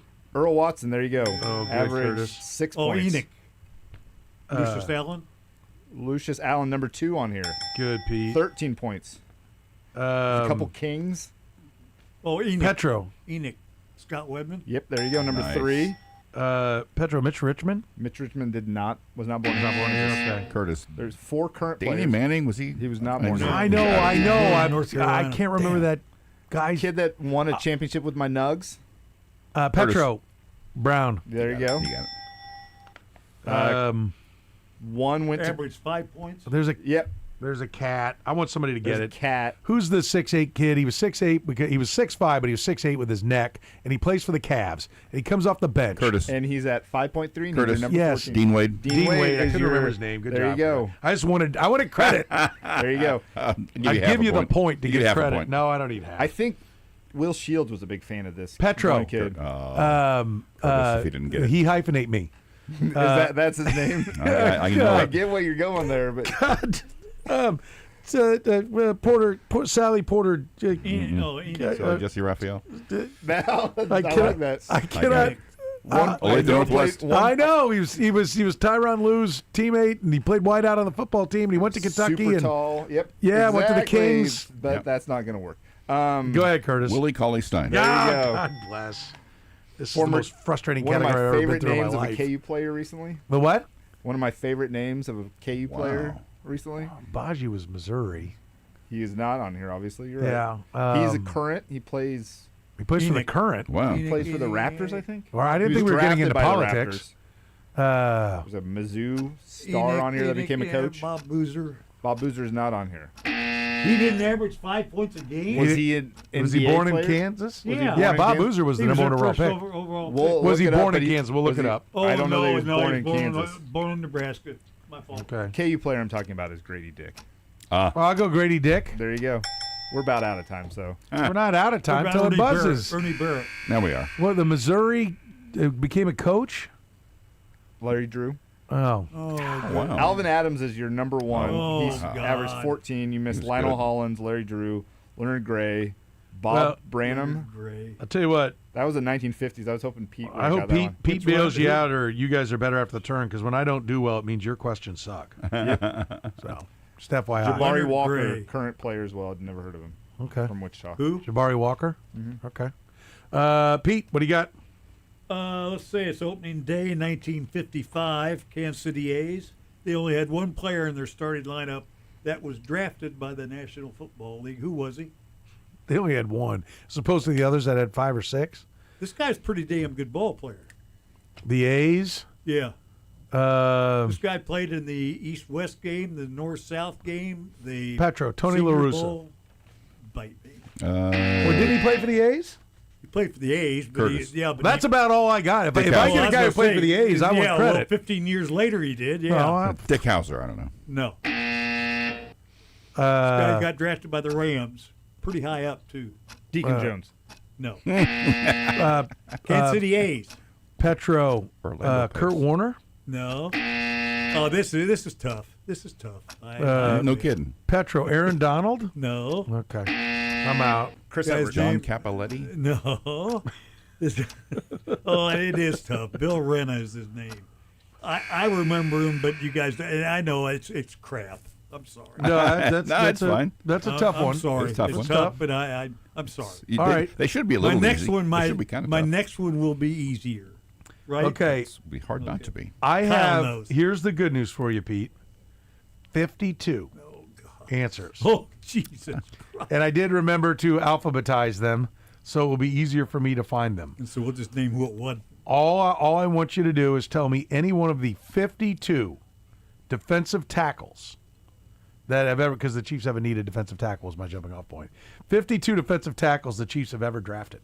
Enoch. And this is according to Pro Football Reference listing them as a defensive tackle. Enoch. Okay, Pete. Brian Joswiak. He was an offensive tackle. I'm looking for defensive tackles. Shane. Chris Jones. Chris Jones. Nope, they list him. No, let me see. Yeah, there he Curtis. is. There's one for you. Yep, Curtis. Ken Hackamack. Shane. Ken Hackamack. I think I did leave on there. No, He- they Enoch, they yeah. switched him to O tackle, but I will give you credit for that because Okay. he was a D tackle when they took him. Or no, maybe they had him at D end. I just Did put they? it aside Okay. because I need to look that up because that was of note and I don't remember what it was. Who did Pete or Shane? Who did we have? I'll let Pete go. Pete, No, go. 'Cause Go, I'm- Curtis. I'm Ryan sure. Sims. Ryan Sims. Yeah, there you go. Enoch. Let's try Mo Mormon. Mo Mormon. Offensive tackle. No, defensive tackle. I'm looking for no, Pete. I know it. I know it. I'm looking for defensive tackle. So Buzz, Shane or Curtis and then Shane. Dontari Poe. Dontari Poe is there. Buck Buchanan. Yes. Yes, Pete? Oh, Shane yeah. on Buck Buchanan. Shane, you got another one, right? Ryan Sims, yeah. Yeah. Okay, Buck Buchanan. And I said Chris Jones. I got that. I got you for three. Curtis. Curtis. Eddie Freeman. Eddie remember if he was DT. Freeman was listed as D end. Okay. You can stay alive. It doesn't count as a strike if you get Yeah. a D end. We'll just make it that. Yeah. Come on, there are a lot of guys. I know, Pete, there's a Hall of Famer Curtis. that didn't end up. Bill Moss. Ed Buddy. Bill Moss, yes. Ed Buddy again is an offensive tackle, and I'm looking Jesus for Christ. defensive tackles. Well, I thought you. Oh, okay. Shane. Oh no, he's a D end. Sorry. They actually show Bill Moss as a D end, so I'm not going to. That's right. Let's see. There's a Hall of Fame defensive tackle that didn't sign with the Chiefs, Shane. Pete. Mike Bell, was he a D? Mike tackle? Bell was a D end. Bob Curtis. Lilly. Bob Lilly. Yes, Curtis. Good job. He got drafted by the. He did get drafted. You did get drafted by the Chiefs. Yep. That's Man, we did not do All good right. on that one. I was like, okay. Should I 52 just answers and we got like 6 of them. I'm not giving you a million names here, but from names like Tom Barnt to Glenn Dorsey, like let me just give you the early ones. Dorsey. Glenn Dorsey, Cliff Frazier. I'm going to give you the early round picks or names that went on to be something here. Dorse. Turk McBride, Omar Norman Lott. Dude. You got Dontari Poe, Curtis. Yeah. Let's see, Tom Ramsey, Derek Ransom, Turdell Sands, Junior Ciavi. Remember a guy named Junior Ciavi? was Tom not Sutton. Derek Sims. Nottie on that list. Derek Nottie is on that list. Yeah. Turk and Tank from the old, you know. So there you go. All right, what do you got there? Well, I don't Ken? have 52, but I do have 39. 39 players in NFL history have had at least defensive players have had at least 50 career interceptions. Enoch. Pete. Petro. Emlyn Tennell. Emlyn Tennell, 79. Sorry. Night Train Lane. Night Train Enoch. Lane, 68. Petro. Shane. Enoch. Rod Woodson. Rod Woodson, yes, 71. Pete. Enoch. Paul Krause. Paul Krause. You've knocked off the top 4. wish Duron I'd- Cherry. Duron Cherry had, I thought he had, 50 on the nose. Thank you. Shane? Deion Sanders. Deion Sanders had 53. Pete. Roger Worley. Roger Worley. Let me see. Roger. No. Shane. I wish I'd Champ alphabetized. Bailey. Somebody's got it. Petro. Champ Bailey. Yes. Soren. Daryl Green. Daryl Green. Yes. 54. Shane. Pet- Darrell Revis. Who? Petro. Darrell Revis. No. Petro. Ed Reed and Petro. Troy Polamalu. Ed Reed, yes. Troy Polamalu, no.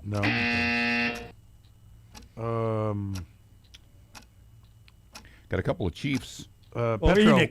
Johnny Robinson. Johnny Robinson, damn it, 57. I was going. Got another I'm Chief. sorry, Soren. Another Yeah, That's right. Chief. Petro. I think you got me. Petro. I can't think of his name. Emmett Thomas. Emmett Thomas. That's who I was trying to think of. But you don't get it. You didn't buzz in. You don't. You get nothing. Okay. The notable ones Bragging you missed: rights. Charles Woodson, Ronnie Lott, Charles Woodson. Darren Sharper, Mel Blunt, Everson Walls, Pat Fisher, Aeneas Williams, Eric Allen, Ty Law, Mel Renfro, Larry Wilson, Just the Hall of Fame. Asante Samuel, Donnie Shell, Yale Larry. Why didn't we just name the Hall of Fame? I mean, they're all there in are so many names in there. I'm like, God. you stupid. Isn't that the truth? And I'm saying that, Enoch, you're a dumbass. Oh man. All right. What do you got, Shane? All right, so I know the other one was a little harder, so this one is an easy one, but there's only 7 answers, so you got to be quick. Oh my God. George Brett leads the Royals in home runs career with 317. Petro. The Yankees have 7 more career home runs for a Yankee than that. Yeah. More than George Brett? Brett's 317 with the Yankees only. Yeah, Petro. Babe Ruth. Babe Ruth is number 1. Mantle. Mantle's number 2. Garrett. Curtis. Garrick. Garrick's number 3. Pete, you were first. You have 4 Berra. more. Berra is number 6. Petro. Aaron Judge. Aaron Judge is number 4. You have 2 more. Petro. Enoch. Curtis. Enoch. Maris. No, that's Maris not is right. not. No. That's wrong. Soren. Bernie Williams. Nope. Enoch. Joe DiMaggio. Joe DiMaggio. Oh, nice. 5th, and God, number yes. 7. Curtis. Elston Howard. Nope. 2 strikes on me. This guy had 351. We as got a Yankee. one left. Yep. Petro. Reggie Jackson. Nope. He only had like 150. Man, that I was a looked it good up. There's something job. smaller than I you thought think. you had that. This guy will not make the Hall of Fame, not because of his credentials. What's his Petro. Alex Rodriguez. There you go. Oh, nice. good job. 351. Good I job. was like, steroids. Come on, think. Steroids. Who are the roids? Good Roids, job. roids. You get them all? Yep, that's all. All right. I like that question, though. Same. I want to know. Okay, so my turn. I want to know. I want to know, who is this guy? Kyle. Let me pull Shazam up.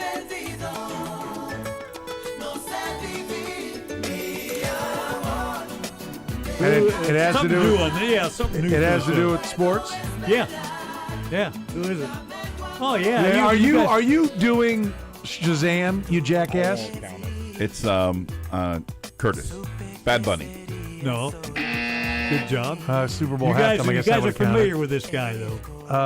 This guy was an athlete, good athlete. Was an athlete? Yeah. So okay, I was going to say Messi, but No, Petro, and Petro, Diego Maradona. no. I was going to say Wyman Tisdale, but He could have been didn't playing. speak Spanish. He might have been playing bass. He might have Yeah, been playing right, bass on. right. He was a Grammy-winning bass. Let's just say you guys saw this guy perform several times On the field? in the ring. Oh, Petro, Wow. Manny Pacquiao. Nope. Curtis. Close, Soren. Carlos Petro. Pena. Hang on. Vargas. No, but you're close. You're close. I'm in that era, huh? You're there. You're knocking on the door. This guy was one of the great Petro. boxers of his Roberto Duran. no, but like I said, you're just really close. Who It was wasn't bad, really. Curtis. one of the great boxers of all time? Joe Louis. Latino. No. Max Baer. Buddy Schmeling. Bear. I don't know who That was was it. one Oscar De La Hoya. Oh my God! Something new for We're the all show. around it. He I was like playing that. the triangle. I like it. Well done. Well done. We've All had right. that planned for weeks. That is fantastic. That is fantastic. All right, what's our final category? I'll tally it up during the break. I know we're behind. What's our final category? Oh, my fault. NBA dynasties. NBA dynasties. Make your wagers accordingly. We'll come back, wrap up Stump the Chumps, brought to you by our friends at Big O Tires. You can be getting a free oil change at Big O Tires if you provide a Final Chumps question to Kyle at 810WHB.com.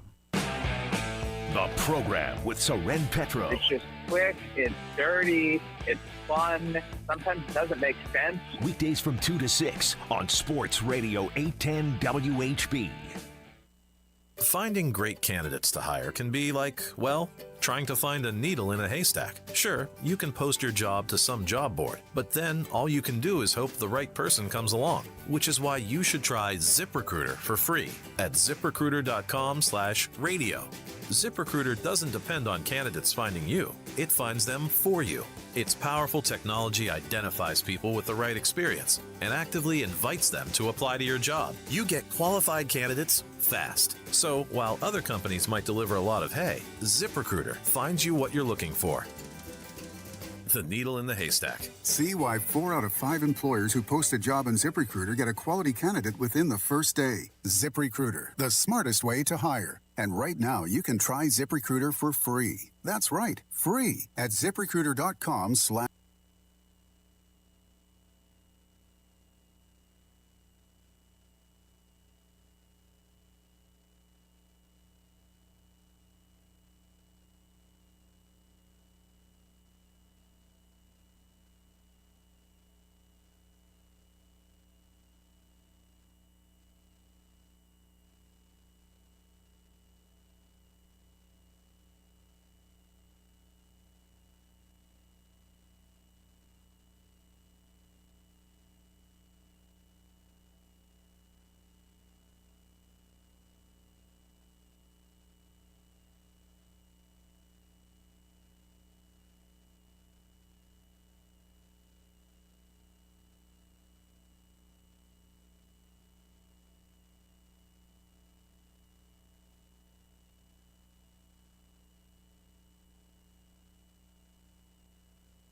What's he going to get, Soren?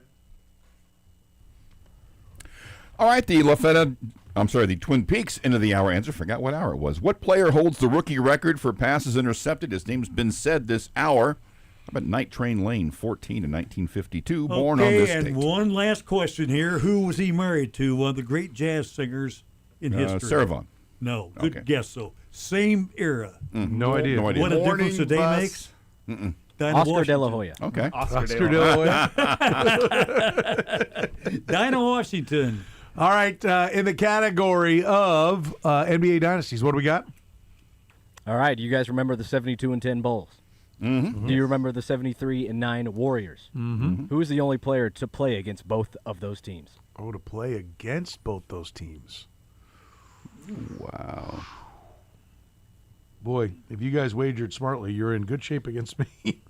Good God. There had to be more than one. Play against both those teams. Let's see. I've even heard this question before. I had no idea. Never heard this. This It would have been a rookie against the Bulls, and then I think do I some have old a fart. guess at least. I don't mean, even could be have a guy that I'm played drawing 10 a years. complete blank. He had to be decent. Yeah. Well, no, he really didn't. Oh my God.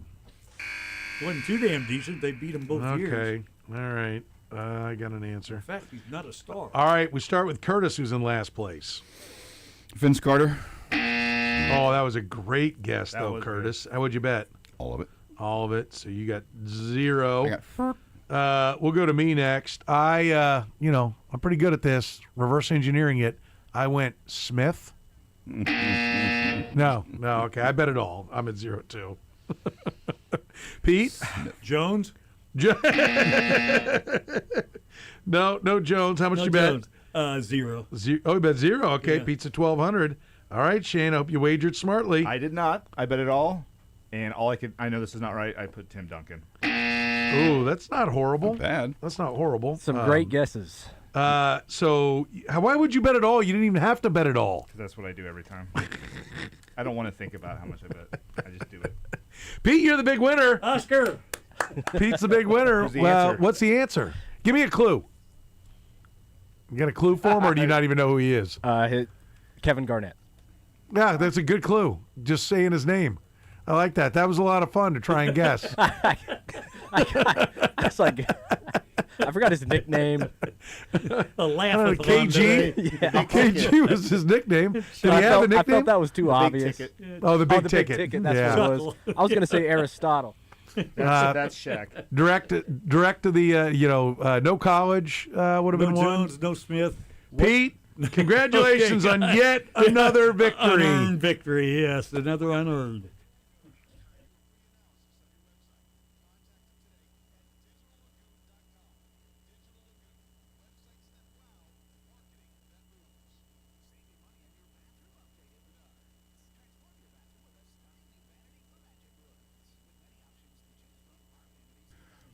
All right, how many managers have won a World Series in both leagues? Brought to you by La Feta Delicatessen.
All right, welcome back here in the program here on Sports Radio 810 WHB. Time to talk some college athletics.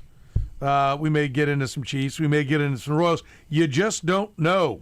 You just don't know. You just never know what where that we crazy might go. Blair is going to do. Yep. We sit and wait. We're waiting for a number of things. One, the Royals are in a rain delay, right? So we got that going on. Two, we're waiting for the city council to wrap up and put the official vote together for the stadium financing plan from Kansas City, Missouri. So we'll see what we might be bringing you from that as we make our way through the day. Also, still waiting to figure out, where the Chiefs are going to go in the draft. Plus, we've got kids moving all over the place in the transfer portal. How about that? And we got new equipment in here, which is that's to me the biggest news. Probably the correct term would be different. I mean, new for in this studio, but I bet there's a half chance that this was bought used. Okay. I don't know. It looks pretty new to me. snazzy. It looks pretty snazzy. It's stiff, like it might be new. It's pretty new. It's sensitive because, like, if you go polished, like every little tap. Like, you want to hear a drum beat? Yeah, you're right. That's it. Loud and clear. Yeah, boom. Everything resonates up the stand and into it, And it articulates in just a fashion that you can't point it at your face, which is a problem when we're talking about microphones. Yeah, I can see that. We can contort it, and I can move it this way, and I get it down, it's right there, and then, oh, no, that's not going to work. It turns out that's not going to work. That became a weapon. Yeah, it did. I'm like, isn't there something we can do to, No. No. Not that we know of. I mean, we don't have the owner's manual. I wanted to point out, Blair, that for 23 years we have worked in this studio, and for 22.9 of them, I have complained about the fact that we don't have an on-off switch on our own mic, and I'm proud to say, jumped right on getting new mic stands. Just like that. Just like that. Bang. I mean, it took 23 years for them to fix what I didn't ask for. So that was awesome. Something else. That was great. So my question is, how did Pete adjust to this? Because when I come in here, Pete is like almost sitting on the floor. Listen, Pete is in a like he's about ready to go through a counseling session. Is how he sits at that microphone. And so we just had it pointed all the way down, and it worked perfectly. It worked fine. It works. I said this before. Somebody's like, "What?" I said, "We just need a little time to get used to it." And we're used to how the other one's pointed. Yep. Now we'll get used to how this one does. Yeah. It works fine. It's a necessary evil because everything's on video now. So now the shot of Kurtis isn't a mic over his face. Yeah. The essential which shot of Kurtis. which could after be a it, plus, could be a negative. After it happened, I understand everybody was like, can we get the old stands back? We're seeing Kurtis. Ooh, that's what he looks like. The vote is official, by the way. I have just been handed, fresh off the presses. Beep, beep, beep, beep, beep, beep, beep, Off beep. The city council, Kansas City Council today voted 11 to 1 to 1. Who's the one? Who's the tie? Who's the what? It was that dissension? No, that's an abstention. Abstention, I mean.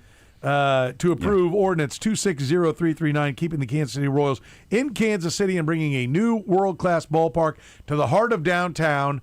The vote authorizes the city to enter into a comprehensive lease and development agreement with the Royals for a new stadium, office tower, and downtown baseball district in the Washington Square Park and Crown Center area. Today's legislation, this is a quote from Mayor Lucas, who we're going to try to talk to, so that may drop down right in the middle of this conversation. So think of some questions, Blair. Today's legislation is a historic day for Kansas City, the state of Missouri, and our entire region. Our transformational new stadium and baseball district will bring more jobs to thousands of Kansas Cityans. We will bring professional sports and millions of visitors downtown, and will ensure the development of Kansas City's core is second to no other city in our country. Today's council vote officially sets the Kansas City Royals' future in motion downtown. Again, cites the $1.9 billion project, committing $600 million from Kansas City, Missouri. Money from the Show Me State Investment Act from the state of Missouri is anticipated. Kansas City's contribution is structured so that funding is drawn from revenues generated at and around the stadium, not from the general fund. So it's designed to be a user's tax. The downtown baseball district will include publicly accessible parks and recreational amenities with enhanced community benefits directed back into the KC Parks and Boulevard system. The Parks Board will maintain representation on the city's negotiating team and authority over the distribution of these community benefit dollars. A robust public engagement process is also required before any final agreements are executed.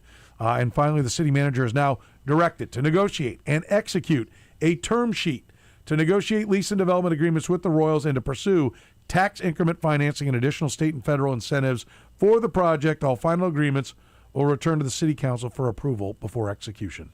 It's official.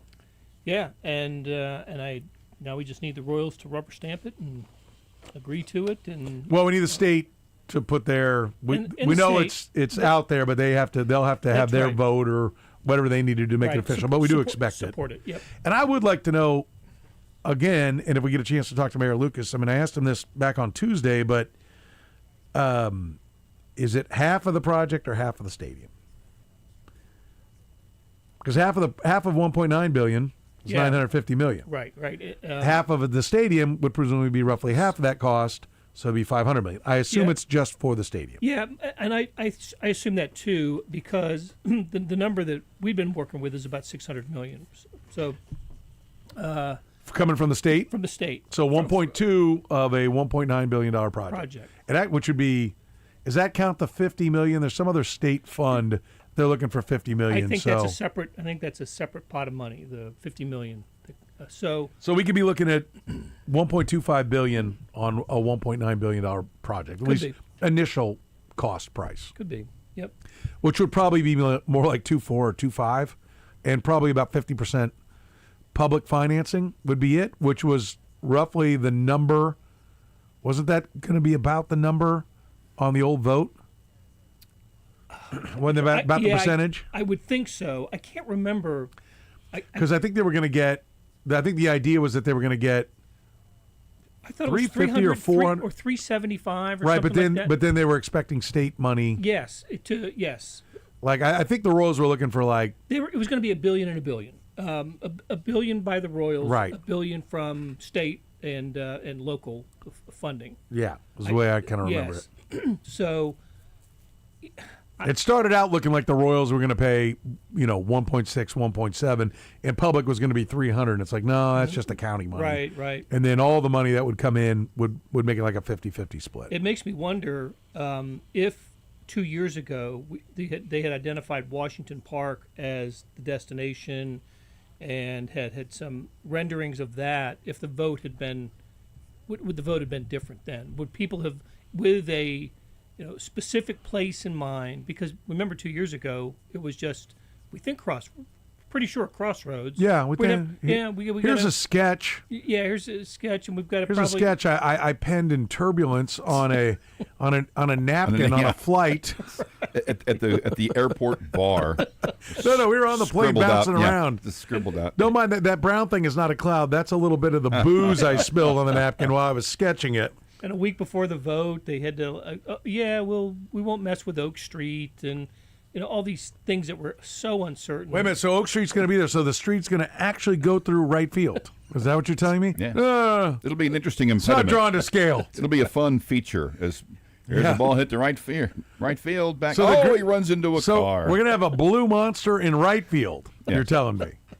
Yes. To say it wasn't necessarily thought all the way out would be a bit of an understatement. A 35-year-old Jack Caglione, the first player ever to be hit by a car on the field of a major league game. We can laugh about it now. And the ball's still rolling into the right field corner. And here comes out from second base is Jonathan India Jr., the rookie. He's dodging cars. He's got the ball. He's up with it. Well, hell, he scored 5 minutes ago. I don't know why he's still going for it. We got a game of Frogger here. But if they had this specific plan a couple years ago, maybe we'd be 2 years down the road with this. As it stands, I don't know. I can't remember if you said this when you were reading the release. Are they still? Oh, thanks for listening. But the date. I mean, I know that we reported, and it was said earlier in the week that they're talking about being ready for the 2030 season. Well, that is what Mayor Lucas told us on Tuesday. Yeah. That he wants it done. He wanted to be first quarter, shovels in the ground, first quarter of 27, be ready to go for opening day of 2030. That's ambitious. It is, because is it 37 or 39 months to build Atlanta, which is the quickest turnaround? 37, I think. 37 months. So if they had shovels in the ground on January 1, 37 months would give them 2 months before the season started. Yeah. So if they're not in the ground by then, I don't think you want to cut it that tight. I get why I think the main thing for the mayor is he wants to see the project started while he's in office. Yeah, and I don't blame him. I don't either. This has been quite a. Well, I don't think anybody's like, no, let's delay it. I mean, I think everybody'd like to get it going. Yes. You carry the team down the field. You want to be the guy that scores a touchdown. I mean, we can remember Mayor Kay Barnes wanted to get the arena done. Yeah, that was going to be her legacy. It is her legacy, as far as I'm concerned. Yeah, absolutely, and that was a driving force to try to get that done. So, yeah, I think that's I think everybody would like to. I know the Royals would like to get it done. So now that they're going to stay in Kansas City, Missouri, I'm assuming that somewhere in here is going to be at least the Royals part of the remnants. Yeah. Is going to be figured out. But if they are behind and late, they have a place to play. What I want to know now. They don't open until mid-season, which I don't know. Would you do that if you were running 3 months behind? Would you play 3 months in Kaufman and then? You know who did that? The Pirates did it in 70. In 70, they played the first half of the season in Forbes. And then Three Rivers. I mean, we were still peeing outdoors then, weren't we? I mean, come on, the 70s. Did somebody else do that? Kyle, you remember the 70s? What do you know about the 70s? The Navy still sucked back then. There we go. What are you wearing? Let's see what shirt you're wearing today. You got Go Army again? Well, stand up. I can't see it. United States Army is the hoodie he's wearing today. When in doubt, when he doesn't have an answer, That's right, Navy sucks. Navy still sucks. Is like just where it finishes up. So I appreciate that. Yeah. You got to like that. But that's what Mayor Lucas said. And, the one thing I'll state again, Blair, is that, the devil is in the details. On the, this is a user's tax for people who use the stadium and the surrounding area. Yeah. And we know what has come up that has wrinkled, some brows. On the Kansas side is the district. Yeah. Is the two-county district. Yeah, which is like this. It's pretty much everywhere over there. It's like the district is called Kansas. We're not taxing you, only if you play in the stadium. And the surrounding area known as Kansas. I'm using air quotes. Kansas. Yeah. Or Kansas, as some people, it doesn't go over in Arkansas, like to call it. Yes. It doesn't go east very far, but it goes 400 miles to the west. Yes. It's not that big. We're joking around, but I think it's safe to say it's bigger than people kind of thought the idea. More than it's bigger than anyone ever has in that they've ever used. Yeah. The idea is like, wait a minute here. Yeah. It doesn't go all the way to Colorado, but you can see the mountains from it. No, it didn't go all the way to Colorado. It just touches Utah. Yes. First time ever they're taxing a state next door. But they're not messing around with Missouri because they don't like them. No. So, yeah. But, isn't it interesting that I think we were talking about this years ago, that the ideal scenario was the Chiefs with a new place in Kansas and the Royals downtown. If they were going to leave the Truman Sports Complex, the best solution for Kansas City was Chiefs with a new stadium with a retractable or dome roof, which I guess just for the Final Fours and everything else that might be able to concerts, winter concerts, et cetera, and downtown baseball, and that's what. It took a long time, but that's what we're going to get. Do you know the first time we talked about it on the radio? Talked about the plan of Kansas having one team, Missouri the other, and that downtown baseball works, so Royals downtown and Chiefs to Kansas? Not specifically. It was the 1 year leading up to the renovations of Kaufman and Arrowhead. So this is not a new idea because we've been chirping about it for a quarter century. Back to 2005, I guess it would have been that we were talking about that. Yeah. And listen, I've detailed it many times, and there are people that it's still, In fact, somebody tried to do like a story or something. Maybe I'm stepping on one of your guys. Sorry if it was. But somebody's like, oh, the Chiefs actually – I have said for 8-9 years that Lamar Hunt Sr. had meetings with Kansas people about K10 and Ridgeview to build a stadium. Yeah. Like that location where the practice field is going has been in the mind. And he passed away in 2006. Yeah, has been in the mind of the Kansas City Chiefs for 25, 30 years, right? Lamar Hunt met with that. That was Plan C of the renovations, was building 2 new stadiums if it got shot down. And that was the area they had in mind. That was also the area. That's where original Kemper Arena was going to go. Yeah, basically. The multiple highways makes it a good access point for people to get in and out of, and then the tremendous growth that KCK is like, and then the Cowboys showed the way of 2 sites. The practice field doesn't have to be right where the building is, and it's like, and then it evolved. But that was discussed. I know for a fact with the team, with the government about being. Hey, if these things don't work, this is what we'd be looking at. So the seed for what ended up happening was planted during the renovation time. So, and I think it's what's best. I really do. I mean, I thought it was best then. I don't think Kansas City, Missouri, Jackson County, and the state of Missouri should have to pay for both. And now they pay for one, and I think both teams will be better for it. I think both areas will be better for it, I think the region will be better for it. I was going to say the area as a whole, I think, is going to benefit from this. And I like where the Chiefs are going and what their plan is. I like it a lot. I think it's really good. I don't think you got to pick one's better than the other. I don't think it matters. But I will, there are some things I think are better on. Like they're not going to put a retractable roof on the Royals. I don't like that. Like the Seattle one, as I understand it, I have not been there in person. But like Ryan Lefevre's told me, it's one of his favorite domes that when they roll it back, it doesn't even look like there's a roof.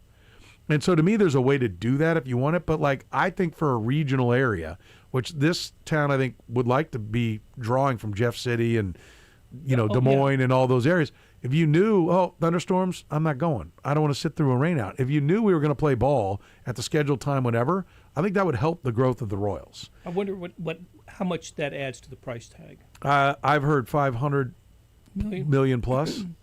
To do it. So I get it, but I mean, I think it's a worthy investment, particularly when they're like, I will say this, when they talk about it being a 200 date a year location, yeah. Well, not if you can't control the weather. Right. Like, don't give me that. Go ahead and show me 200 dates. Because I just want to be clear, there are 260 work days in a year.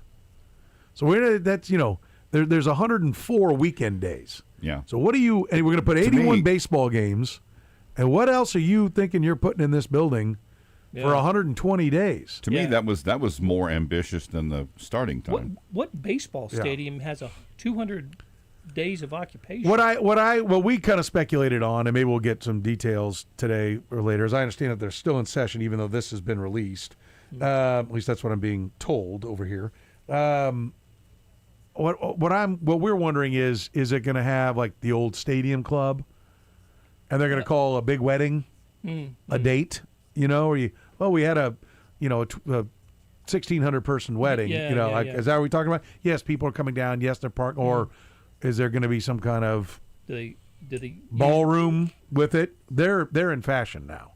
A big ballroom, people want it, and so if you had a ballroom as part of it, then maybe that would be it. You could have big, events there. Right. I can see.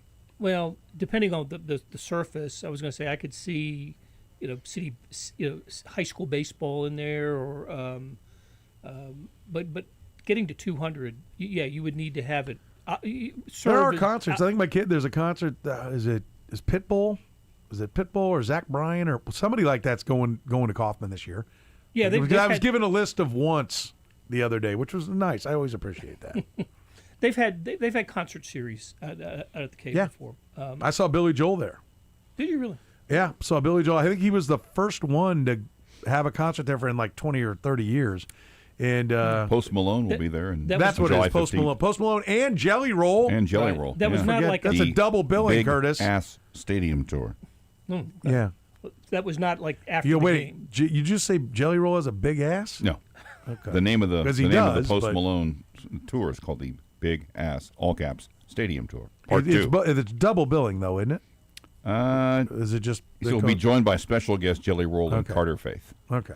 Okay. So I think Post Malone is the headliner. Okay. With. And as I understand it, anyone who has covered 40% of their body or more in tattoos gets in free because it fits with the theme of the lead acts. Yeah, and they have a thing you walk in and just immediately measures what percentage. Yeah. Yeah, good. Body tattoo That should be good. index. So I'm good. Yeah, I think you're. Favorite part of the Billy Joel concert, which was a fun concert. I went with good people first of all, and it was a fun concert. He comes out, plays a couple of songs right away, and then the first time he's kind of talking to the crowd, he's like, he looks up at the big diamond. He's like, the stage was in center field. The stage was in center field, and the seats went back from there. Yeah, and he looks up, and he's like, man, that's big. He goes, I know what you're thinking and what you're thinking looking at that. Damn, he got old. He looks cool old. No, he does not. I think he looks kind of cool for a guy who's 70. He looks plus? more like you. Maybe that's what you're thinking. That's not cool. Me. He looks old, but I mean, he did a good job. He could still sing, and he could definitely play the piano, and but he played at my. You're like, this guy got what was Christy Brinkley? Yeah. Like, Yeah. How'd that happen? Kyle wouldn't have any understanding. Christy Brinkley she dated a lot of guys. Not a lot of other guys. Slow down there. I remember her from Norm Macdonald Saturday Night Weekend Update jokes. Really? I don't think she dated. She was a bigger like lady. No, she was one of the first Sports Illustrated swimsuit models. Oh, my ball. And she was like kind of the first supermodel. Maybe I'm wrong. Maybe it's just because of my age. I felt like that, but where she was not just a model, but she transcended it. Yep. Was in music videos and was over and was on talk shows and things like that. And so very attractive lady. Very attractive lady. An uptown girl. And Billy Joel always said, I don't know what she's doing with me. And then later she went, I don't know what I'm doing with him. And out she went. I was going to say that Billy Joel played at our college, and there was about 500 people in the gym. This is before anybody knew who he was. And he was playing these songs that everybody was playing, wow, this is unbelievable. Who is this guy?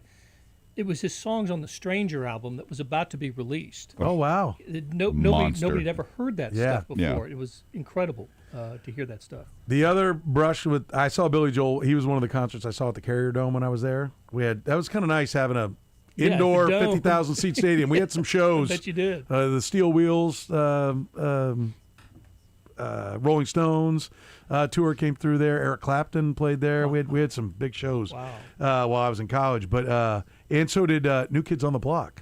They did schedule that when we were all gone for Christmas break. They're like, I don't think we want New Kids here with the college kids. Well, let's get them out of here. But I actually had Easter dinner, like the mid-afternoon dinner, at the house on the Long Island Sound next door to Billy Joel's. Wow. Yeah. Wow. And it was as impressive as you would think it might be. I was going to say, I bet that's pretty why impressive. I was there. Yeah, how did you wrangle that? And why? Well, that's a story for off the air. With Billy Joel and Christy Brinkley warning. Why is he so here? if you're like, man, I never would have seen that coming, how surprised you are to hear that. It's even more sketch. The real reason why I was there is even more sketch than how shocked you are that I was there. Looking forward to that. Yeah, I'll tell you that during the break. So, yeah, we got that going for us, which is nice. All right, so yeah, it's passed. So now on to the state, and let's get this thing built and let's go. And then so the stadium has to face, home plate has to face. What is it? They got a special dispensation when they were talking about the crossroads to tweak it a little bit, but it's got a no. If it's going to be north of the river, they got a dispensation to tweak it a little bit, but for the most part, can't face west because the sun, I guess. Yeah, it can't face west because the batters can't be looking into the sun. Right. So the renditions I've seen is home plate would be in the southwest corner where the streetcar is and Pershing Road. Yeah. So is that towards the home plate would be towards Union Station? Yes. Yeah, the southwest and the corner. outfield. So like if you're to the Western Auto side. Yeah, if you're by the right field foul pole, you have the view of downtown. If you're on the first base side toward the fence. Right? You'd have some of downtown. You'd have like center field would also have a view. Yeah, but left field would have its back to downtown, the downtown buildings. would have its side to downtown. If you look at the renditions, not its back to it. The right field, if I'm remembering this right, would be the western. Twisted more than I thought. The Western Auto Sign building, and then the old City Hall. And as you move into left field, center to left, you get the panoramic. You'd have more of the skyline, and. But I don't think you'll get the entire skyline. So the left field line is directly north-south. I think. Is it tilted a little bit? Yeah, it is tilted a little bit. Okay. It doesn't. It wouldn't go parallel to the with the streetcar. It would tilt move a northwest, northwesterly, yes. northwest. Yes. Yeah, I got you. But it's tight. It really is a tight space, and so I'm wondering how many buildings are. Not just the Blue Cross Blue Shield building, but I think surrounding buildings might have to come down, I think including the one that we're in, that the Star office is in, which is in the Crown Center. Could you guys find a place? Can you find a home? Would you just get out of the way? I mean, you are the refugees that are the Kansas City Star. Every time you put down roots, you're told to move again. Gone. Man, but the Westin, is the Westin Hotel going to be okay? I mean, I'm sure. The Crown. That's directly. I'm not sure. I have been told that the Crown Center may come down. Yes. Wow. It's not definitely coming down, but that is one of the discussions. Yeah. That area would be part of what they would want to build on. And to what extent does Hallmark have, some control over this, including a parking garage and? I don't think you're using the term Crown Center area unless you've already had discussions with the halls. I think that's right. We'd have to be. I mean, I don't think they're like, did you see the paper, honey? What the hell? What? I'm sure some calls were made, and right. There's at least an idea of how that's going to work. And the other thing is the skywalk that goes from the Westin to Union Station. Here we go. Here we go again. That's Kyle's. Well, that's Kyle's baby. It's on the. No, it's not Kyle's baby. It's Shane's baby. Well, it's on the inside of the track. I'm thinking the track will be fine. Out of all the construction that's going to be done, it's the hamster trail that you and Shane have decided, well, what are we going to do? It's a nice tourist attraction. It's a $1.2 billion project, and you're worried about the $1.5 million. If I remember, I think it can be south, but it's going to depend on whether the Westin stays up. If the Westin comes down, that comes down. There's no reason to have it.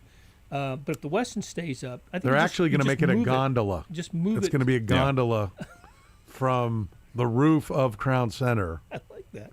Or just a zip line. Everybody takes a zip line. They're going to do a moat. People just take little. You're walking down the street. Oh, damn, I dropped my foam finger. I dropped my tickets. A monorail, maybe. You moron. I told you not to hold your tickets out. Be good. So lots of ideas. We're just spitballing here. Yeah.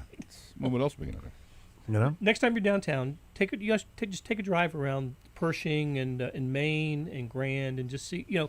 So a part of this is bounded by the parade route. The parade comes down Grand. That's one of the things. If they can win a championship at the ballpark there, I think that'd be how cool. What a great be? shot and seeing that. The shadows of the ballpark, and then to have the celebration where we've always had them. I think it's still the best place because of the amount of people that are there. You don't want to go into the ballpark because you limit how many people can be at the celebration. But. I worked a number of years at the Westin, but it's been 25 or more than 25 years since then. It's changed a little bit since, but I'm familiar with that area. Yeah. So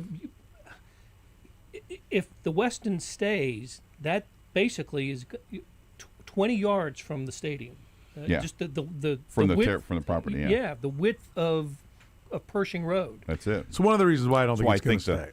Or they move the stadium as far north as they can. They maybe. I have heard it does. The renditions that some people I've been told who have theoretically seen some possible ones. It is pushed as far north as they can push it. Well, so I'll be curious to know what's going to happen with the railroad tracks, which would be the. We have an idea. Well, we've talked about building over the top of it, and there's I think you could do with the rail going underneath it. It could. I mean, I think that I don't know how expensive that gets. At one point they were talking about building the new Jets stadium, which they never built. Was going to go in Manhattan and was going to go over the rail yards. I think where they kind of shuffle the tracks on where they park the trains and all that. And they were going to build basically, for lack of a better term, a concrete table in Manhattan. That then the Jet Stadium would go on top of, and so you'd have all the train lines that would come in there and make it great for getting in there by trains. That's how they were going to build a football stadium in Manhattan. And so I know that they've engineered ways to build over the top of a railway. But I've also been told that they're very particular, the railways, about construction around where they're running. Mm-hmm. So it's not easy. There are a lot of things you got to check. But the thing that we're excited about is it's going to stay an active train station, and there are Amtrak stations in Lee Summit, Independence, Olathe. Oh yeah. And you could. we could be having train lines in. That alleviates some of your need for parking, and that's something that you don't have to. On game days, run more frequent, but on non-game days, still have the line, and it alleviates a lot of our traffic problems and a lot of cost on keeping up the highways. You don't have to keep up. You don't have to keep going from 4 lanes to 5 to 6 to 7 to 8. The trains can alleviate a lot of that cost. I saw, I think one of the local news stations did a story within the last year. Television never does anything. It's all on radio and print. That's it. That's where it all happens. It was a good story. Mick Schaefer, do you hear me? Especially We're just Mick, kidding. Go especially ahead. Mick. One of the TV stations.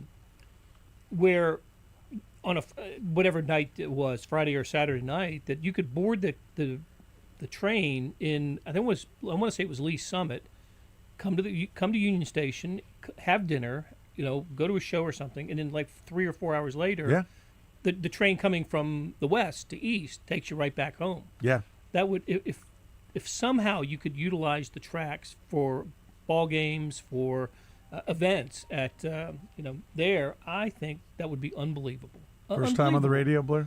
Yeah, apparently. You need to get that? Why don't we take a break? Let's let Blair get his call. It's the program here on Sports Radio 810 WHB. Blair Kirchhoff, always brought to you by our friends at Art and Frame Warehouse. FrameKC.com is where you can find them online. They are Kansas City's best when it comes to framing your sports memorabilia. Great selection and, of course, the great know-how. Plus, they buy in bulk. That keeps their prices down. You get gallery quality at warehouse prices. If you have sports memorabilia, protect it with the best in the business. Art and Frame Warehouse, online at FrameKC.com. Pete Enoch. He's a nice old man, isn't he? He's very clean. On the program, weekdays from 2 to 6 on Sports Radio 810 WHB.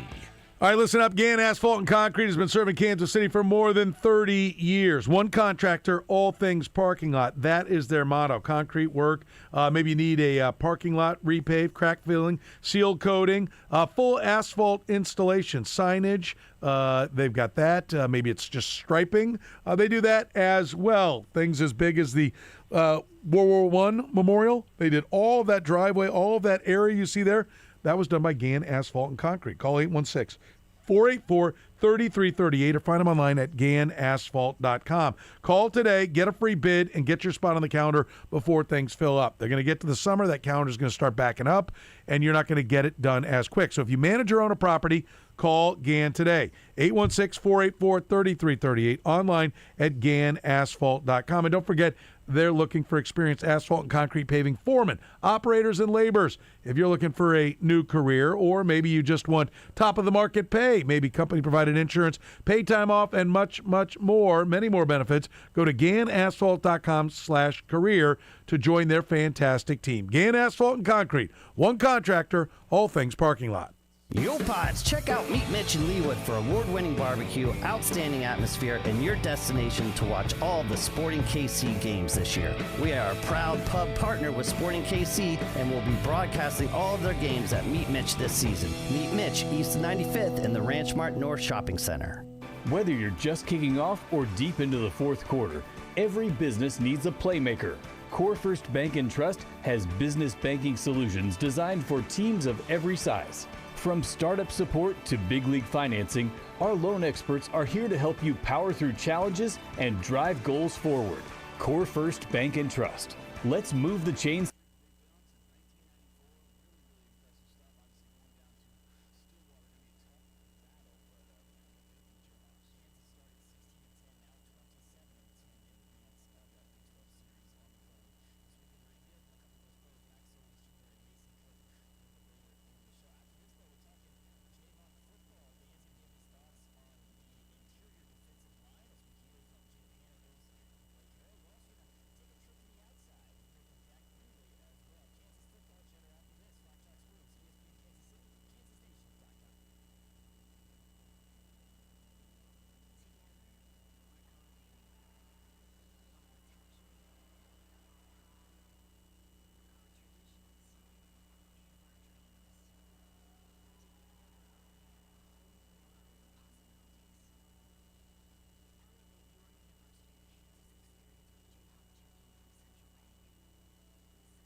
All right, the La Feta Delicatessen, end of the hour answer. How many managers have won a World Series in both leagues? Jack McKeon? No. Won the World Series in both leagues. Bruce Bochy. Yep. Giants and Rangers. 71 today. Boy, that's going to be a tough one. No guys that have gotten there. Did no, because he didn't win with the Rays, but he won with the Cubs. Joe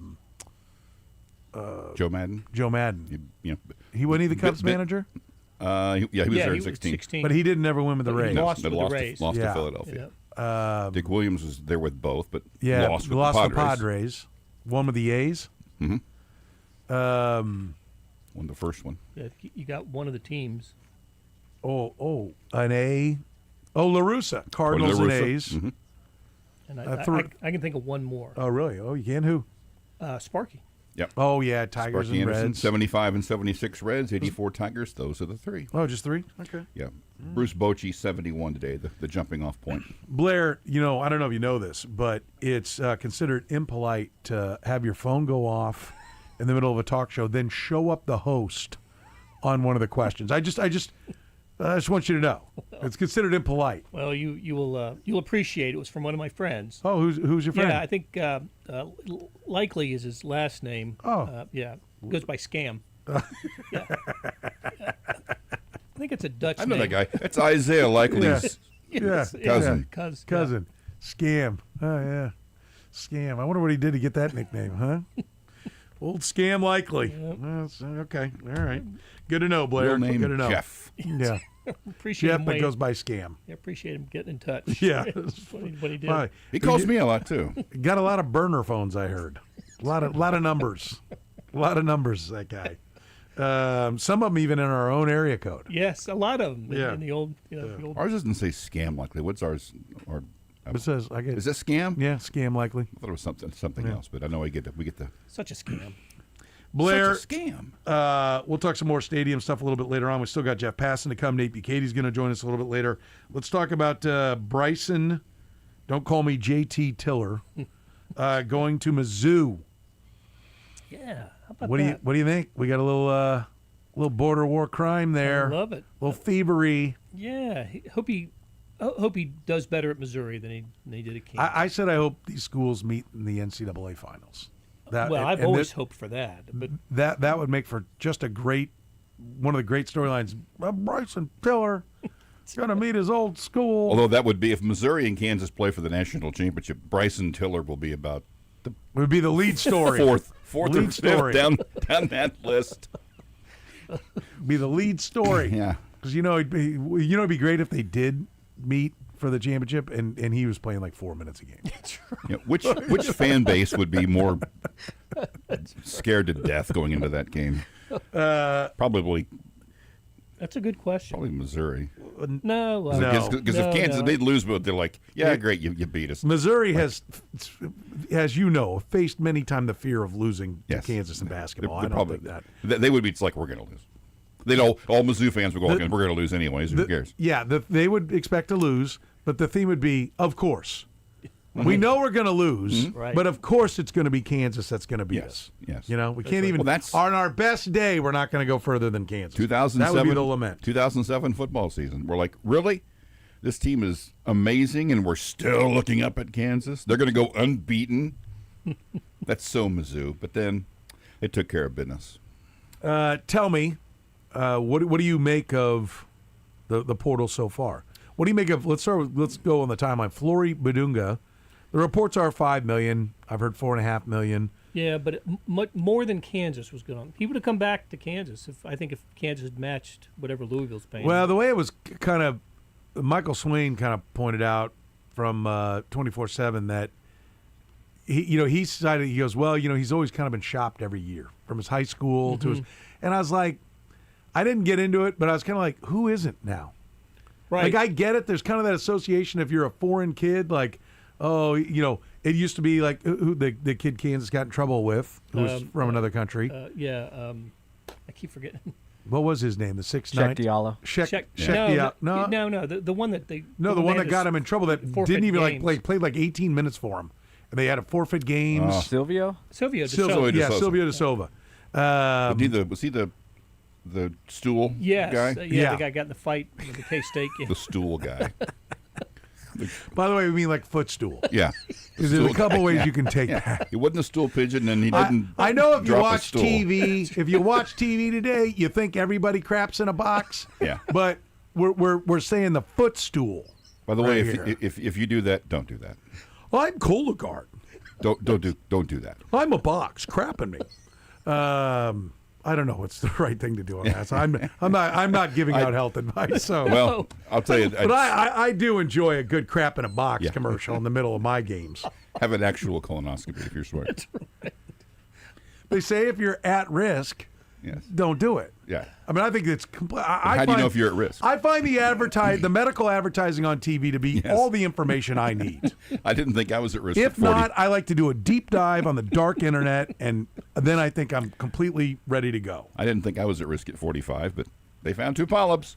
So I do. Can I just say I 100% appreciate that every time this comes up, Kurtis takes an honest to God, really serious and heartfelt message to people because they really did catch some things with Kurtis, and he's always every time. And it is when I prove to be as big a prick as I can possibly be because I just keep going with the jokes. And I don't mind. And to his credit, he just keeps cutting through my crap and keeps going. No, I'm serious, people. No, I actually did. Take this serious. And so I do want to take a moment and celebrate and champion what Kurtis, the message he is giving. Because it is important. I got my first email about 3 or 4 months ago from someone who got checked because I told people to get checked. That's awesome. Oh, that's and they said that they incredible. found 2 polyps, and if they hadn't, he might have been in some trouble. So he's helped. That was actually a moving moment for me. Yeah. So Curtis has done a lot.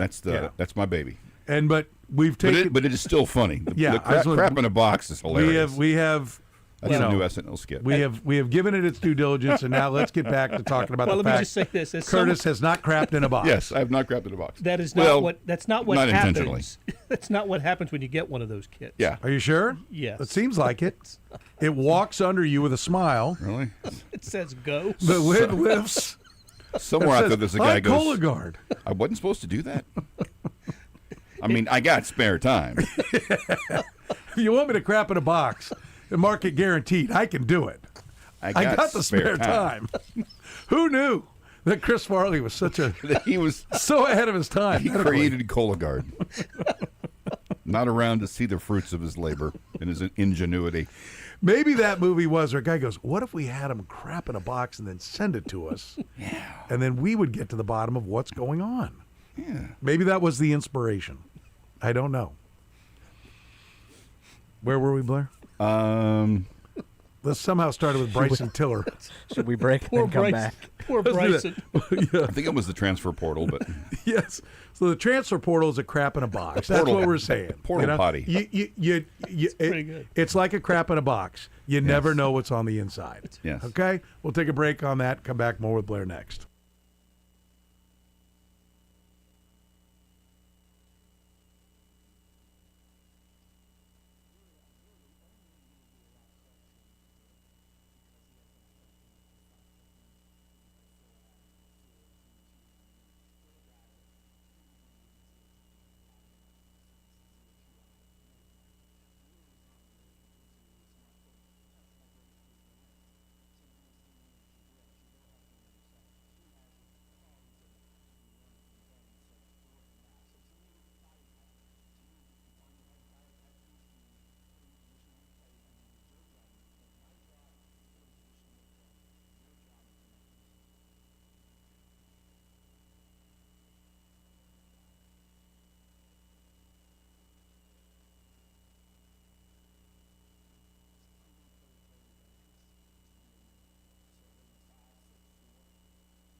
It is the program here on Sports Radio 810 WHB. Blair Kirkhoff is here. Serious Sports Talk Radio going on right now as we discuss the transfer portal. Flory to Louisville. Gone. Flory Badunga. Okay, you picked one up, the Utah. Did he get the Utah averaging 11-9, I think, or 12-9? Had a big game against Kansas this year.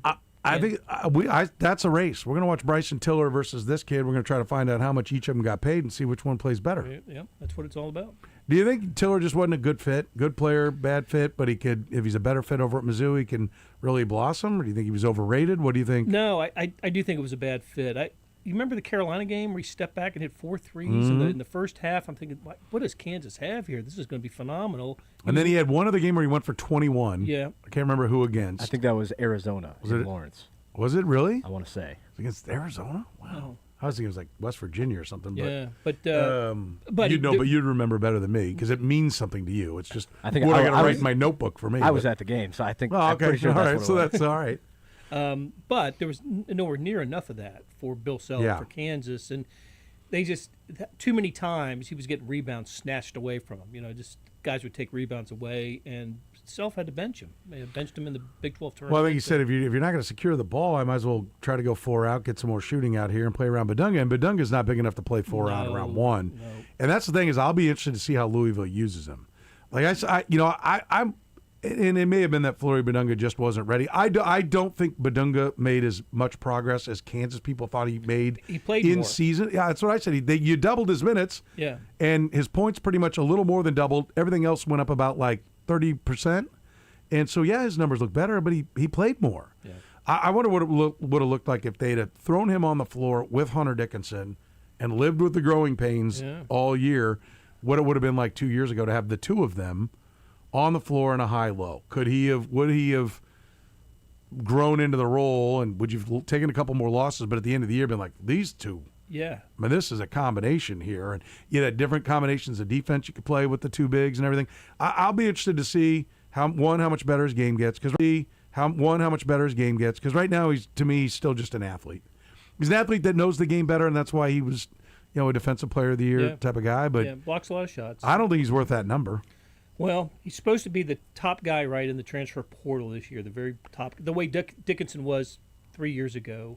So I guess he's worth that number if you've got a $25 million roster, which Andy Sweeney was on here from ESPN 680 down in Louisville, and he was expecting, he said the word is Louisville and Kentucky are again, Louisville for the first time, but Kentucky again are going to spend over $20 million on their roster. Wow. So I guess if you've got $15 million more to spend around him, then it could work. I guess. But if you're giving him $5 million on a $9 million roster, you're in trouble. Oh, man. Kansas, I think they're involved in the two really what I consider high potential centers in the Big 12, the guy from Cincinnati and the guy from Arizona State. Jop, I think his name was. Yeah, he looked Chom. When they upset KU, he was smoked them. He was like, who is this guy? And the Cincinnati guy played really well against him in Lawrence. Bill Self went, okay, get me those guys. Right. This guy over here can't even hold the ball. Get me those guys. I'm going to go out and get every guy who kicked my ass this past year. If you can beat us, join us. If you can beat us, join us. Spin on the old I like phrase. it. Blair, great stuff. We'll talk again next week. Sounds good. Blair Kirkhoff with us here in the program. We'll take a break, come back. Jeff Passan coming up next.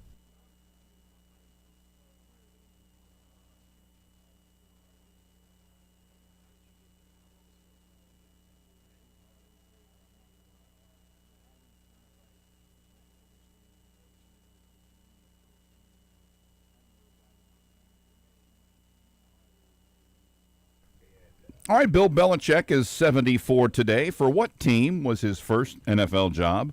Brought to you by La Feta Delicatessen.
husband, father, Elmo impersonator?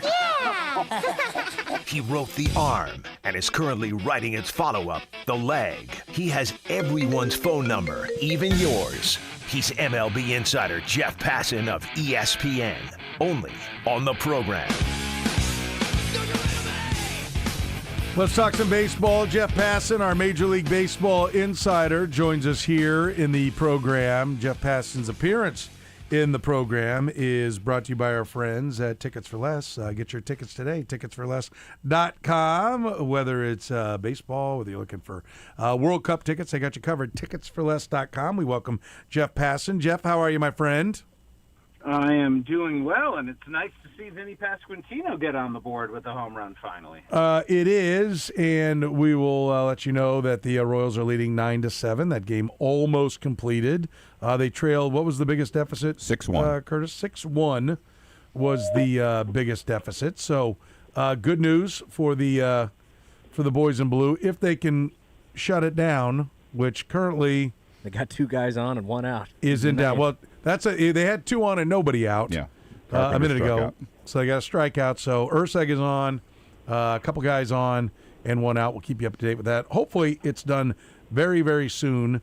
And we're talking about the Royals getting a win here shortly. Let's start with some national baseball news, if you don't mind, Jeff.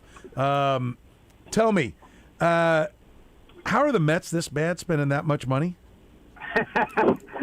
Well, I mean, it goes back to a lot of our conversations, Soren, and I say that in the realm of money doesn't guarantee you success. It just makes it a little bit easier, and maybe a lot easier in some cases. But the Mets right now can't hit. The guys they brought in this offseason, Bo Bichette, not hitting. Marcus Semien, not hitting. Jorge Polanco, not hitting. On top of that, Francisco Lindor, not hitting. And when your best hitter of all, Juan Soto, is on the injured list, things are not going to be going well. And I think 8 in a row now the Mets have lost.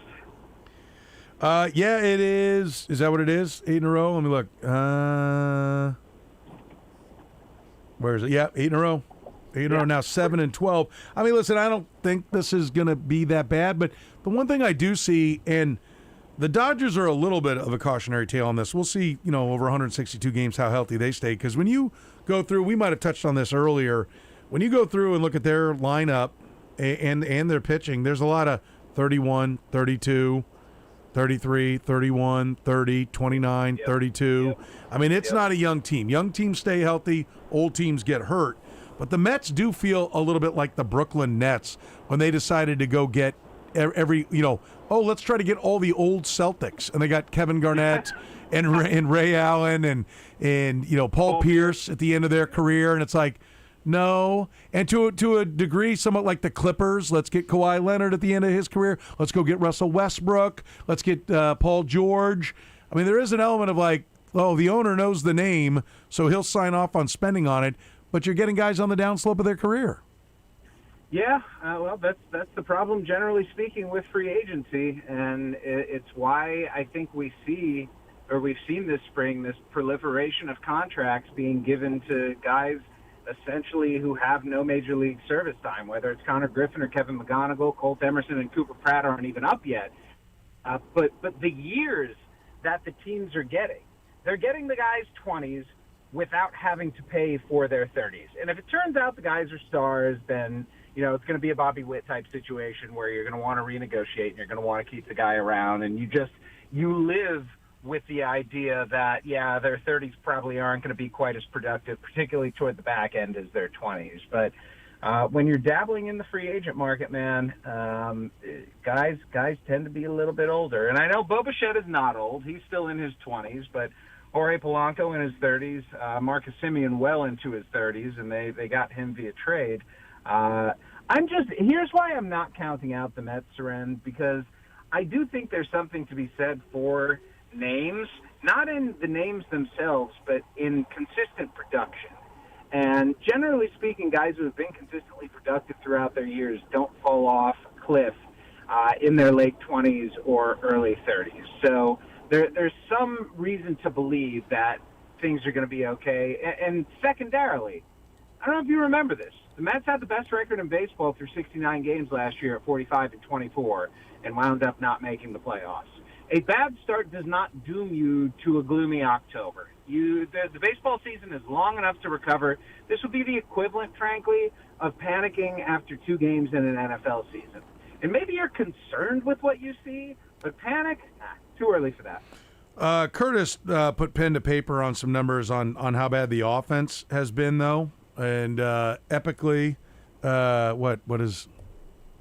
Oh, it's a tie game now, by the way, 9-9. So 3 balls, 2 strikes, 2 outs, runners moving first and second, right down the line into the corner, 9-0.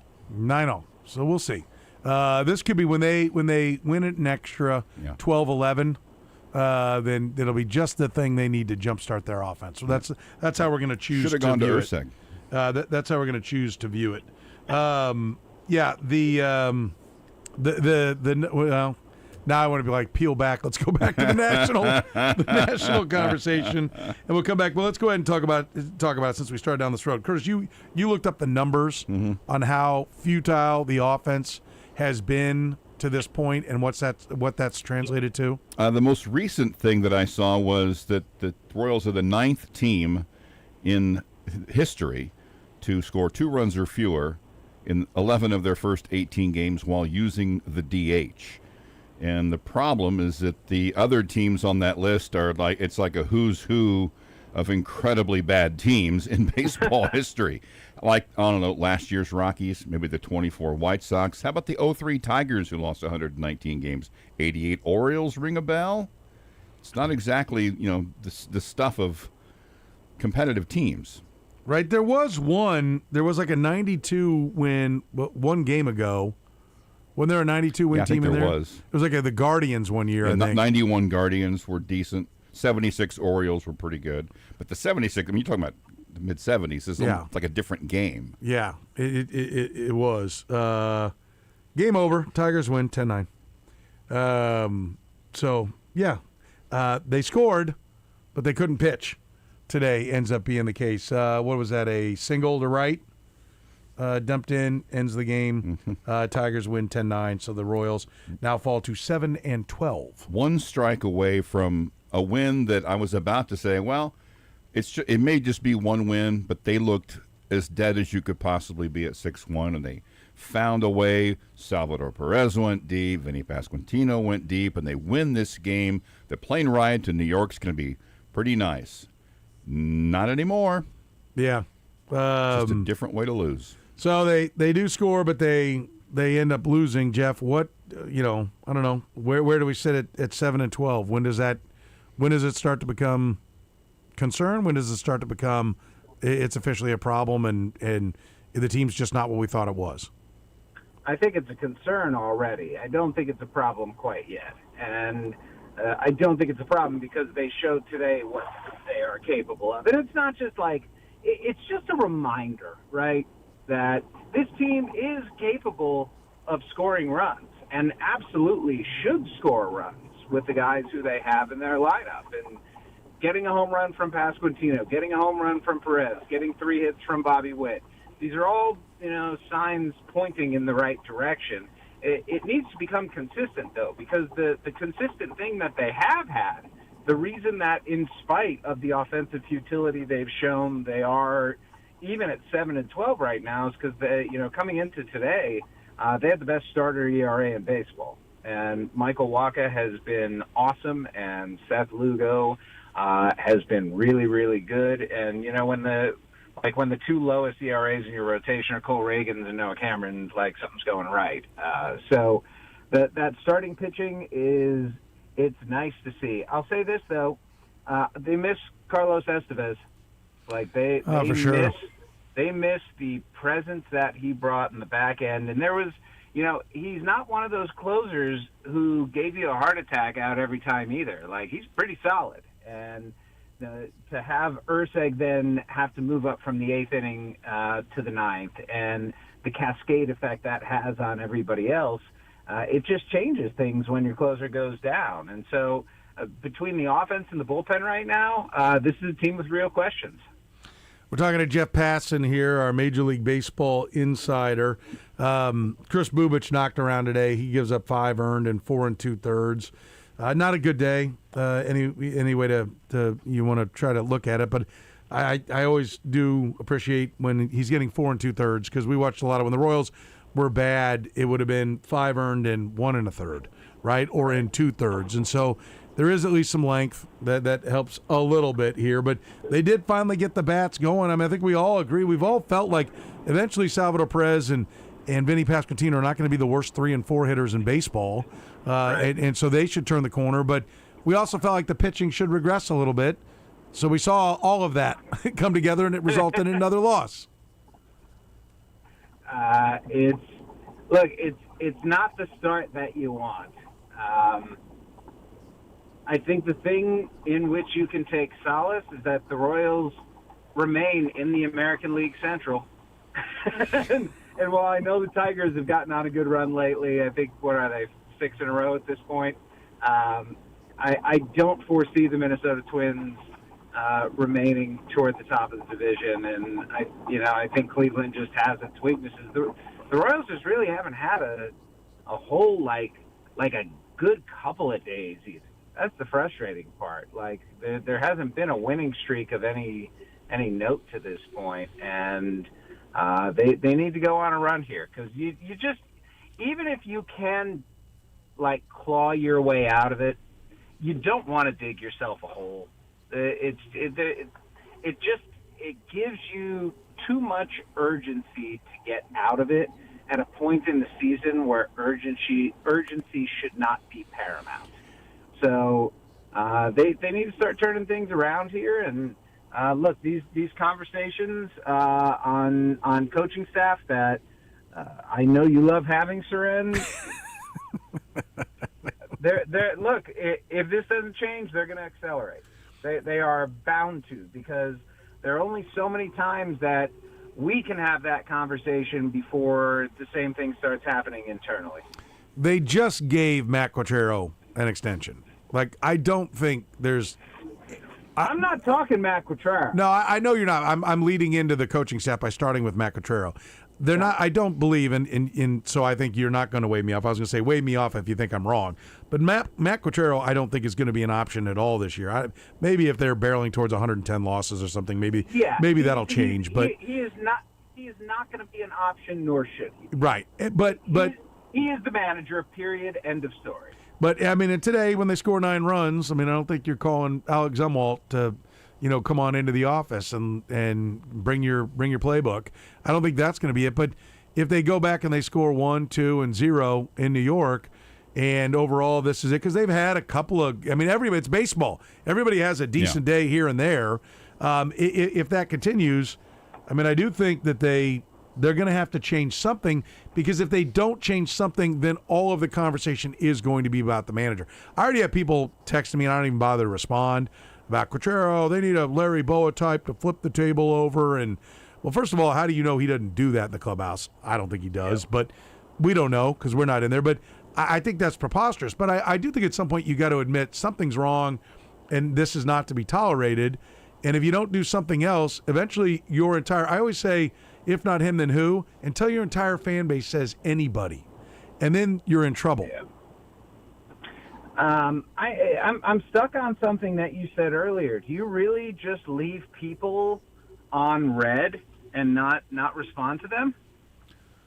Well, yes. I mean, people that I've not you. People that Passan doesn't send me texts going, this guy's ass. He needs to be fired.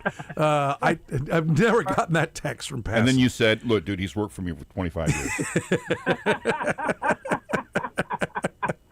And he's not that bad." He takes my grief. Mm-hmm. That's an important part of the equation. We have a system. No, but so yes, there are people that know, like they. Listen, you have to have this. You have to have friends, probably way more than me, particularly when it comes to baseball. Maybe not, maybe because I'm a local guy and you cover nationally, but I cover these teams. I have all kinds of people that they want to convince me that somebody needs to be fired. And they're waiting. That will be their acceptance if I go, yeah, you're right, he needs to be fired. So they work really hard to explain why somebody should be fired, and I'll answer it at first. But then when it's the same thing after every loss, like on a baseball team, which there are lots of losses in a season, I'm not doing the same back and forth for 5 minutes about why not to fire a guy. You've seen what I have to say. It's not happening anytime soon. I'm not discussing it. I discussed it once with you. That's the courtesy you get. Text me every day saying fire the manager. I'm not playing that game every day. Yeah, I feel like it's a real opportunity, though, to turn the person's neuroses on them and to make them feel bad. And that's what you need to do in that situation. They're offering you, Soren Petro, an opportunity to make them feel stupid. They reach out to, like, people who are not in the industry reach out to us for our expertise. Whether that's warranted or not is not the point. They see us, they regard us as experts. And so when that happens, I just like making the person feel bad for it. And maybe that makes me a terrible person, but I would argue that the person who day after day says the same crap to you and expects a different kind of answer is the real villain in this story.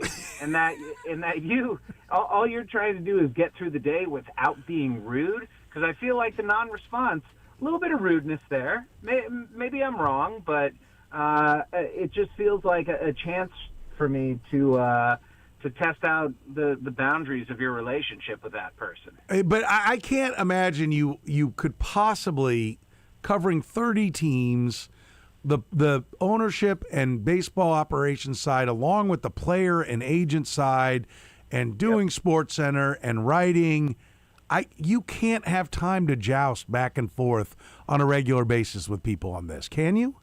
There's a reason I don't sleep very much. So. I don't either, but it's not because I'm jousting with people. You are, an absolute B-52 on Twitter at times too. So I tend to not go after that. You're one of the best at just like, here's why you epically fail, guy. Moment on Twitter. I don't do it quite as much as I used to, but when I do, I try and make it count. Does your Twitter handle, didn't it say at one point, or does it still say, I bomb indiscriminately? Close. I bomb atomically, which is a Wu-Tang lyric, but also apt. Yes, yes. I love it. We're talking to Jeff Passan here in the program. Look, is there a time, where, you've said, what'd you say, June 1 on things? Is that still kind of your feel that you just keep grinding until then, and then that's when you would make a call? No. I mean, listen. If this is getting away from the team, then you make the move earlier. I think it was last year, maybe the year before, the Mariners fired their hitting coach pretty early. But I just think this Royals organization, they preach patience, right? At all levels. They preach patience with the process. They preach patience with prospects. They preach patience with their hitters. And it would just look a little bit hypocritical if they weren't to be patient. Now, you could argue that Alex Zumwalt or whoever it may be has had years, and that's where the patience has been. We've exhibited plenty of patience in the past, and this year, this is supposed to be a year, not the year, because the Royals have been pretty good for a couple years now, but this is supposed to be a year in which this team is a playoff contender, and they do not look like a playoff contender right now. I was, every week I do power rankings and just get to vote on them. I had the Royals in like the 20s this week. It was, at the start of the season, I think I had them 10th in all of baseball, and they've just played their way down there right now. It doesn't mean they can't rescue themselves, but they look like one of the 10 worst teams in baseball right now. Well, and the problem is, inevitably there are injuries to come, and they're taking on water without injuries. I guess Carlos Estevez technically is an injury that's there. Cole Reagan's left a game early. because of injuries. So I guess there's an element of the injuries. But you know what I'm talking about, where they really had injuries last year, but they hadn't torpedoed themselves before that. And so if they lost a little ground while they were waiting for guys to come back, well, they still had time to catch up, and they had some wins in the bank. But they're not putting wins in the bank right now. So if injuries do occur, that's going to be a tough thing to get out of. I will say this. You mentioned, the psyche in losing the team.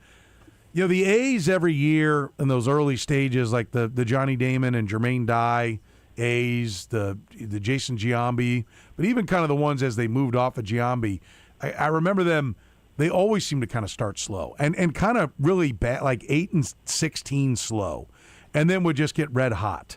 What was it about those teams? Do you recall that at all as to why they would be slow and then why they would be so good? And could that be repeated here? Yeah, there are just certain players who every year start off slowly too, and I wish there were some sort of like clear explanation as to the why of it all. Julio Rodriguez is a perfect example in Seattle. He starts off slow every freaking season, and is it a weather thing? I mean, Seattle, it's like it's a dome stadium, so I don't think that's the case, but no, there's nothing I can point to where I can say that this is causative. I feel like these are until we understand the why of it. I will acknowledge that maybe it's a thing, but until I can explain it, I have a tough time believing that it's some sort of like reason behind it. You know what though? If year after year after year it happens. That points to a lot less likelihood of randomness, and maybe I just don't know. The team shouldn't crumble, right? Like they've had back-to-back winning seasons, a playoff season 2 years ago. They won a playoff series. There should be enough. This isn't a team that should have a fragile psyche, though, is it? No, absolutely not. This is a team of winning ball players. I really do believe that. I think that there are a lot of winners on this team. So no, this should not be happening. It is. To me, the better question is going to be, how do these winning ball players respond? Do they respond like winners and fight and claw back? And I mean, look, like this weekend, they're going into Yankee Stadium against the Yankees team that just got embarrassed by the Los Angeles Angels. The Yankees are like a 500 team right now. They don't look great. They're going to be kind of pissed off. So you're facing tomorrow night a guy with arguably top 5 stuff in baseball in Cam Schlittler. Day after, it's Will Warren, more good stuff. Day after, it's Ryan Weathers, 97-99 from the left side. Like, the Royals are facing some big boy arms these next couple of days, and how they respond in a place that will chew up and spit out lesser teams, I think it's going to be very indicative. And, I don't think that there are all that many big series in April. This feels like a big series for the Royals. Yeah, it does. It would be nice to salvage a 2-4 road trip and get a win in a series and feel good about yourself. And as you put it, the Yankees aren't playing their best baseball either. So why not, get healthy? I mean, I do think the fact that the bats came around today, hopefully that's the start of that. I think they're going to pitch well. If the bats are waking up and they got a home run today from Salvador Perez, they got a home run from Vinny Pasquantino, they got 2 doubles from Bobby Witt. If that's those guys are waking up, then this team is going to score more runs and they should be okay. Yeah, I think that's couldn't have put it a whole lot better myself. Okay, we're talking to Jeff Passan here on the program. You mentioned the McGonigal contract with the Tigers, 8 for $150. Listen, I know this is the new thing, but are you surprised that he ended up topping the kid from Pittsburgh? Yeah, I was very surprised actually that he got more than Connor Griffin. And here's the thing: the contract doesn't start until next year, so it's more like 9 for $150. That being said, Connor Griffin was seen as a better prospect than Kevin McGonigal, but Kevin McGonigal had like 3 really good weeks in the big leagues. He's gotten off to a 900 plus OPS start at this point. It looks like he might play shortstop, which there was a lot of thought that he's probably long-term going to be a second baseman. But I'm telling you, man, it's a lot of money to be giving a guy with that limited a track record. And part of me wonders if we're reaching, like, the peak levels of early extensions. And what I mean by that is guys who have less than a year of service. If a guy's had a full year and going into his second season, sign something, it could potentially be bigger than that. And we saw in the case of Bobby Witt, he waited a year beyond that and more or less got $300 million. But just in terms of guys who haven't really done a whole lot in the big leagues, it's an impressive deal for the player and a real investment by the Tigers. And I think it speaks to how much the Tigers like Kevin McGonigal. I was talking with A.J. Hinch, the manager there, about this probably a week ago, and he couldn't stop raving about the guy. Just the mindset, the skills, an extraordinarily talented baseball rat. And that if you're going to give a guy $100+ million before he's had a month in the big leagues, that's what you want. We're talking with Jeff Passan here in the program. McGonigal, Connor Griffin was the 9th pick. McGonigal was the 37th, I believe. 37th pick. That's some pretty good drafting from these teams. Yeah, right? and it's interesting because if you go back, Soren, and look at the draft that year, Wyatt Langford fell with the 4th pick to the Texas Rangers, even though he was pretty much a consensus top 3 guy, I believe, with Paul Skeens and Dylan Cruz, because the Tigers, they manipulated their draft money. They did what the Royals tried to do with Frank Mazzucato, and they knew that if they could sign somebody like Max Clark, who, he was a top 10 pick regardless, but to get him a little bit under slot, knowing that they had McGonigal there and wanting to, they made the calculation that as good as Wyatt Langford might be, Kevin McGonigal and Max Clark together are better, because McGonigal probably does not get floated down that far unless the Tigers are giving him a well over slot bonus. And that's good front officing right there by Scott Harris.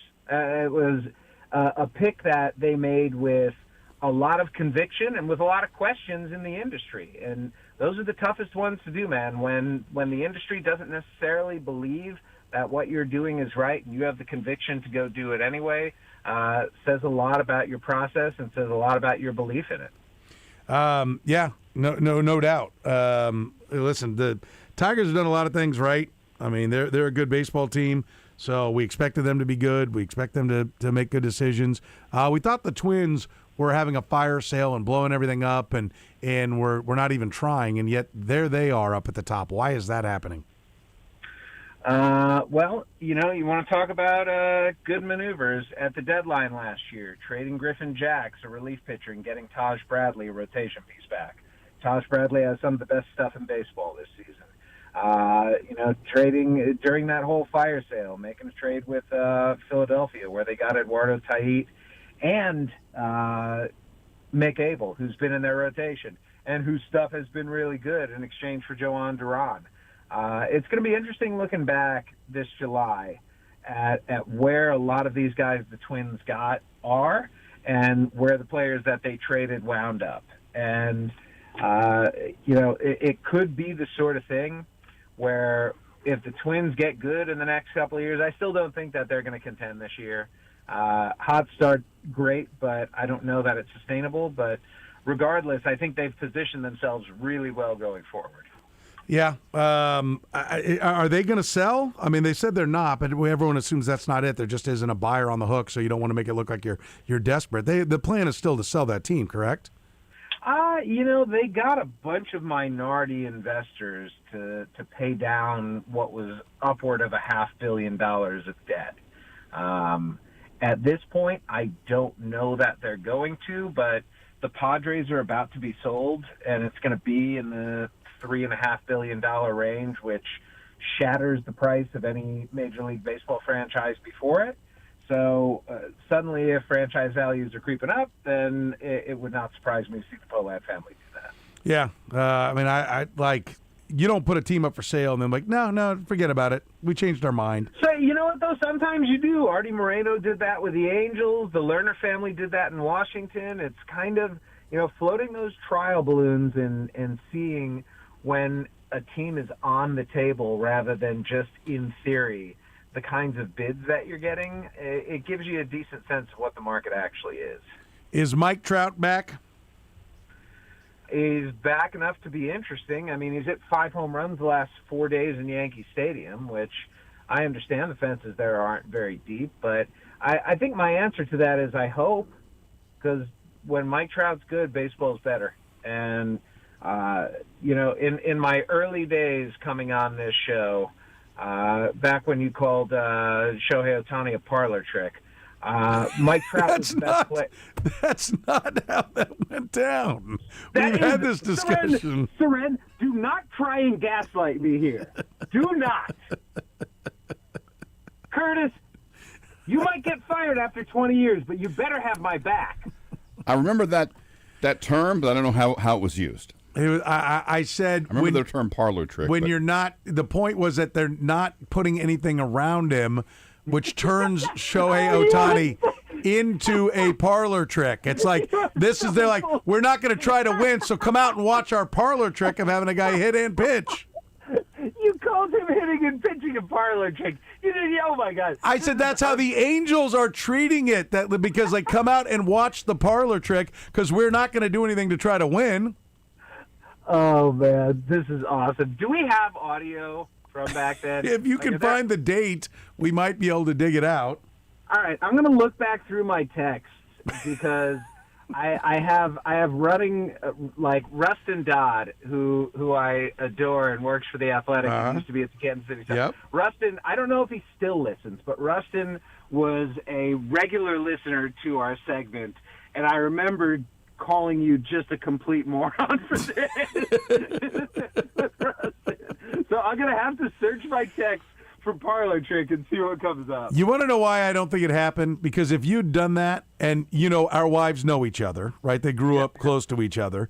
If you had done that, my wife tries to listen to your segment, and she would have championed that and would have loved it, and she would remember the day and where she was and all of that. That's why I know this to be erroneous. Yeah, I mean, my wife just always dislikes me. So that's how it goes. We're talking to our man Jeff Passan here in the program. Let's get to our final four. I'll start you with this. Jacob Mizorowski of Milwaukee has 33 strikeouts. What does he finish with? 228. Oh no, it's going to be higher than that, isn't it? It's just going to be a question of how many starts he makes. Yeah, he does not. But he's got that Chris Sale build, not the Nolan Ryan build.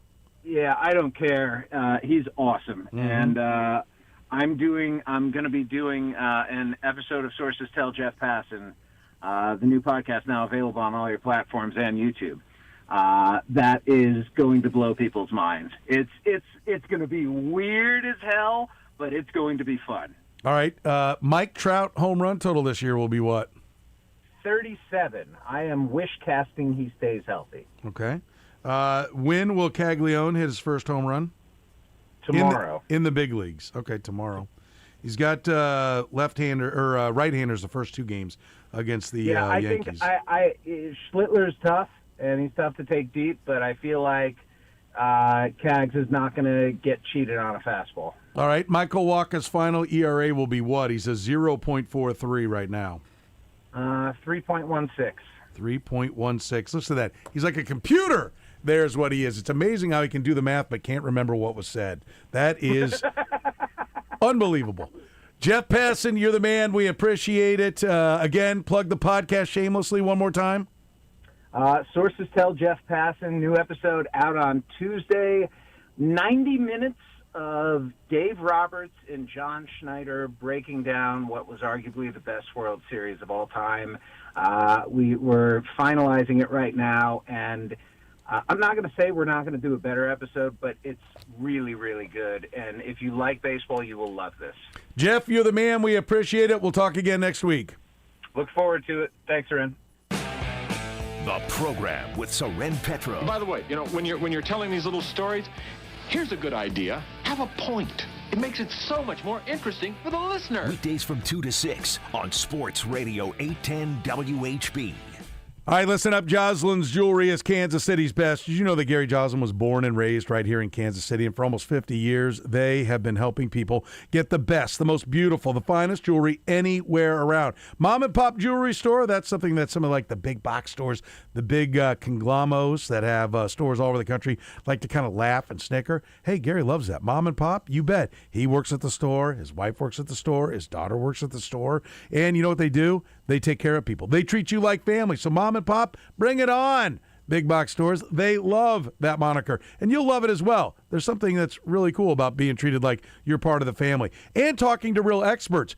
You know what the conglomos can't say? They don't have people that have been working in the jewelry business for over 30 years. I mentioned Gary's been in it for almost 50 years, but there are plenty of folks on his staff that have been with him 10, 15, 20 years. You're getting the absolute most expert service with the friendliest service you're going to find. No one will do it better, and nobody's more of an expert. When Gary says a diamond's a real diamond, it is, or is a real carat, it is a real carat. You know, some of these stores, they take these little bitty, I don't know, powder or flakes or diamond little remnants. They push it all together. They add it all up. And they go, oh, it's a real carat. No, only the most scintillating real diamonds are good enough for Gary. If he won't put it on his wife's hand, it ain't in his store. You get the best jewelry at the fairest prices, and you get the best service. Go to Joslin's Jewelry today. Mother's Day is less than a month away. Whether it's your mom, whether it's your wife, whether it's a mom that's important to you, Mother's Day is an important day, and nothing says I care more than jewelry. So get to Joslin's Jewelry, southeast corner of 95th and Antioch. You can see him right there, southeast corner of 95th and Antioch. Tell him Petro sent you. Find him online at joslinsjewelry.com. That's joslinsjewelry.com. Joslin's Jewelry, the gold standard in fine jewelry. Are you suffering from Crohn's? BVL Clinical Research is enrolling participants for a clinical trial that may be the solution you've been looking for. To qualify, you must be between 18 and 75 and have moderate to severe Crohn's, even if past treatments did not work or cause side effects. At BVL, we believe in compassionate, patient-focused care. Our mission is to improve lives through research. You may receive study-related care at no cost, plus compensation for time, food, and travel. Learn more at bvlresearch.com. You know, finding someone you can truly trust with your vehicle, it matters more than we ever want to admit. Because it's not just about getting from point A to point B. It's your family in that vehicle. It's your time. It's your peace of mind. That's why so many people keep coming back to Roberts Robinson Chevrolet GMC. Because there, it's about more than just a sale. It's about trust. It's about dependability. It's about knowing you're taken care of even after you drive off the lot. At Roberts Robinson, they believe in doing right by you actually matters. And that's something they've built day by day over many years. So stop by Roberts Robinson Chevrolet GMC and see what that feels like for yourself. And while you're there, make sure you ask about their buy 3 tires, get the 4th for just $1. Oh, and don't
Still used to throwing the four fingers up whenever I hear that, so I'm like Pavlov's dog.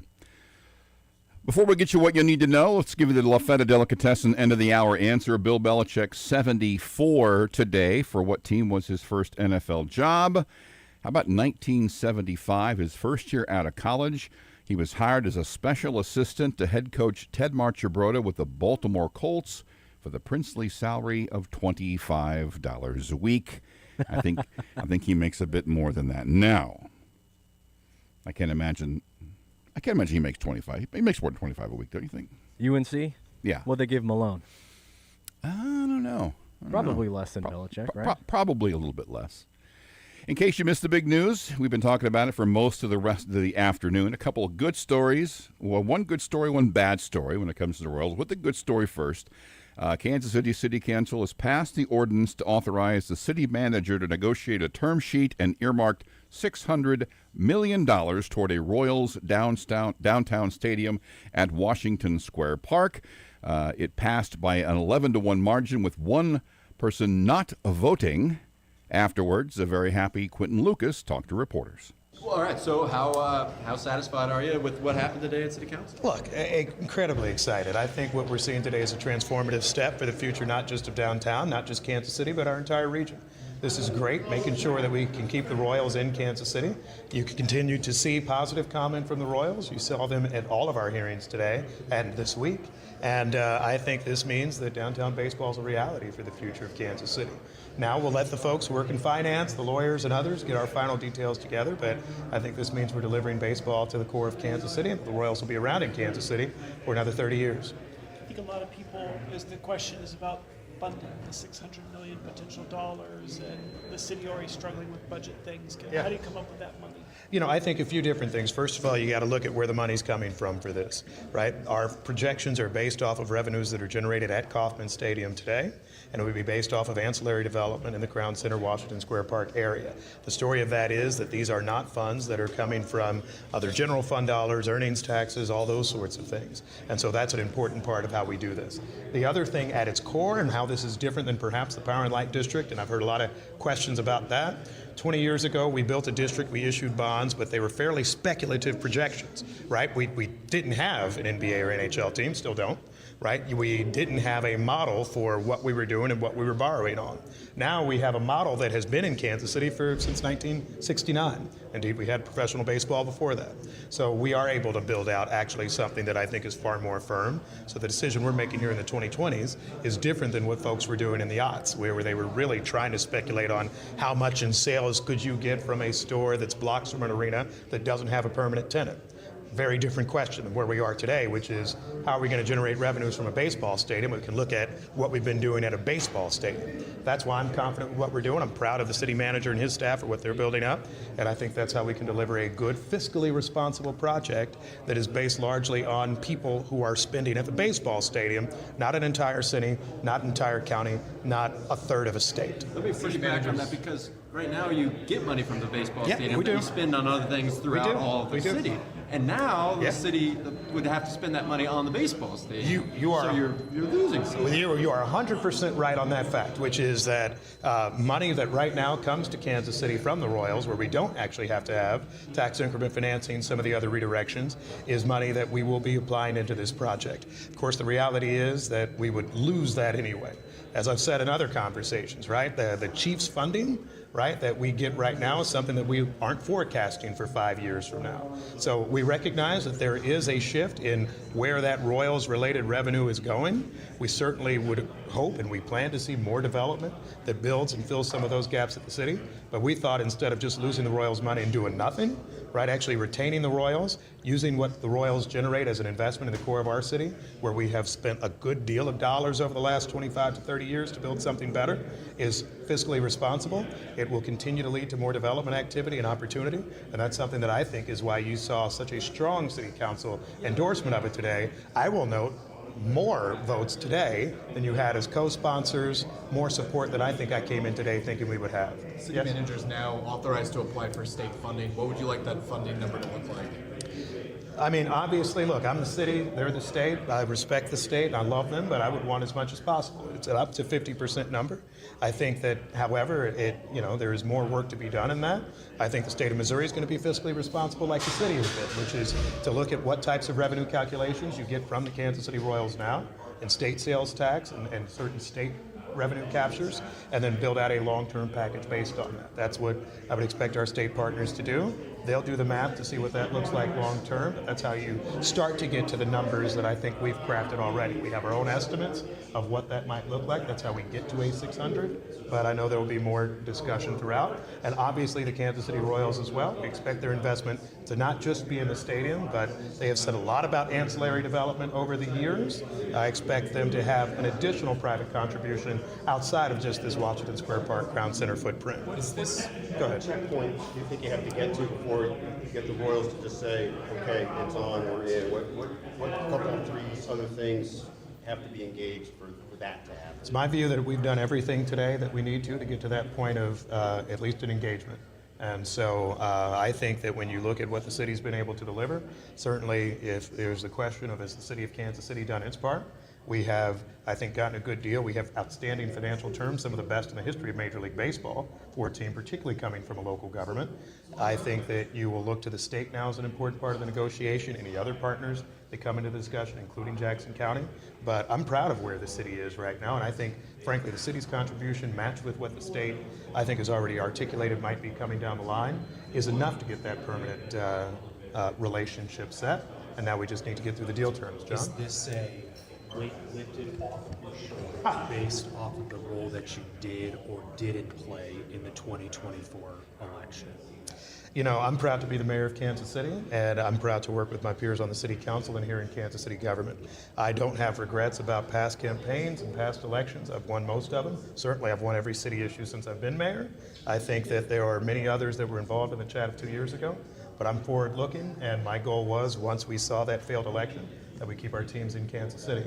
The team that we were able to lead negotiations with, the Kansas City Royals, looks like we're keeping them in Kansas City, and so I'm very proud of the work we've been able to do. Mayor, what was the surprising? You just alluded to it, like the vote total. What were you coming in expecting today, and like what was the biggest surprise specifically that you had from the council vote? Look, I expected us to be successful today, but I think you saw a lot of council voices that had a lot of questions and, frankly, critiques on the day of introduction. And today you saw a yes vote with them. I think what we made sure and made clear to the public broadly is that, yes, this isn't the end of all discussions. We'll bring back a development agreement. You have to issue bonds. All the things that we see in every other stadium deal around the country after the announcement will continue to happen. But I think, over the last several days, and it has been a quick period, we've been able to get a lot of folks on board to say, yes, we want the Royals. Frankly, yes, we are hearing a responsible fiscal deal. I'm very proud of what we laid out to the people of Kansas City broadly, particularly looking at the funding sources for it. And so, there's a little bit of relief because we get to move on to real delivery of this project. But I'm glad we went through this key legislative step. I think it shows that Kansas City is committed to getting business done. And to the question from before, I do see a difference in the jurisdictions that you deal with around this region. And I think that Kansas City has shown today it's one that's open for business and one that can get great projects done and has the staff and, frankly, the elected officials to deliver it. Did you have an added layer of oversight with the city council with the amendment to, and how important was that in getting this done? Look, I always thought when we drafted the ordinance that you have to come back to definitive documents. You got to issue bonds at some point, and that's something that has to be done by city council. So there was always a check at city council. There will always be that ultimate check. That being said, I appreciated the discussion today. People want to see how this project can be great for our community. I think my peers want to see how this project can make sure that union labor is able to be a big part of it. So while that's consistent with what I said when it was introduced, I'm always glad to have belts and suspenders. And frankly, I listen to a lot of people in the public too. A lot of people want to keep the Royals, but they want to make sure we got workers making prevailing wage. They want to make sure that it's good for our parks. They want to make sure it's good for our community. That's what the city council did today. I don't think it's a material change to what existed before, but I think it's always good to have that guarantee. That is a man who is happy and should be. KCMO Mayor Quinton Lucas, after the Kansas City City Council passed the ordinance to authorize the city manager to negotiate a term sheet and earmark $600 million toward a Royals downtown stadium at Washington Square Park. 11-1 was the verdict with one abstention. And so there are a number of hurdles that we've expected to be cleared easily, and they've been cleared pretty darn easily. We'll come back and we'll give you the kicker. We wrap up the program next.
And by kicker, we don't mean the kicker to the stones that the Royals just took in Detroit. Man, that is going to be one quiet plane ride to the Big Apple this afternoon, into this evening. 10-9, Royals give up 3 in the ninth. We'll talk more about that later this evening on your show. On the night shift? On the Michael night shift, Dorsey? yes. I'll be glad to be a fun guest there. Interesting, NCAA recommending an earlier start to the football season in 2027, beginning next year. College football could have an earlier official start to the season as the NCAA's Football Oversight Committee today recommended a standard start before Labor Day weekend. Under the proposal, the regular season will begin on the Thursday of what is now called Week 0 and still end on the Saturday after Thanksgiving. Schools would have 14 weeks to schedule 12 games. The model would give teams 2 open dates and allow for flexibility for potential changes to the postseason, which is significant as the leaders of the college football playoff, they got a new logo, by the way. Did you see this a couple days ago? They changed it. Where used to say college football playoff, now it says CFP. Bold. So bold. They continue to discuss how and when to expand the current 12-team field. The proposed calendar change would also preserve standalone weekends for conference championship games and the Army-Navy game. Like it? I like to hear that, yeah. I'm good with that. I'm in favor of it. I'm good. This is another proposal. NCAA would also eliminate exceptions for teams to play before the official start of the season. The sport has seen an uptick recently in schools applying for waivers to begin early. Last year, there were 5 games on Saturday, August 23rd. This year, there are 8 games set for August 29th. Yeah, I mean, if they didn't put a barricade up, we'd be starting games, August 1st. And can we play in June? Maybe not, but... Earlier, Salwood, maybe more weeks to play. There'll be more games. There'll be more games on TV, I guess. Yeah, so, and I don't think any fans are going to be complaining about that. I would doubt that. Fans do complain, but they do usually complain about more of their sport. Bonus hour next. Michael, Kyle, after that.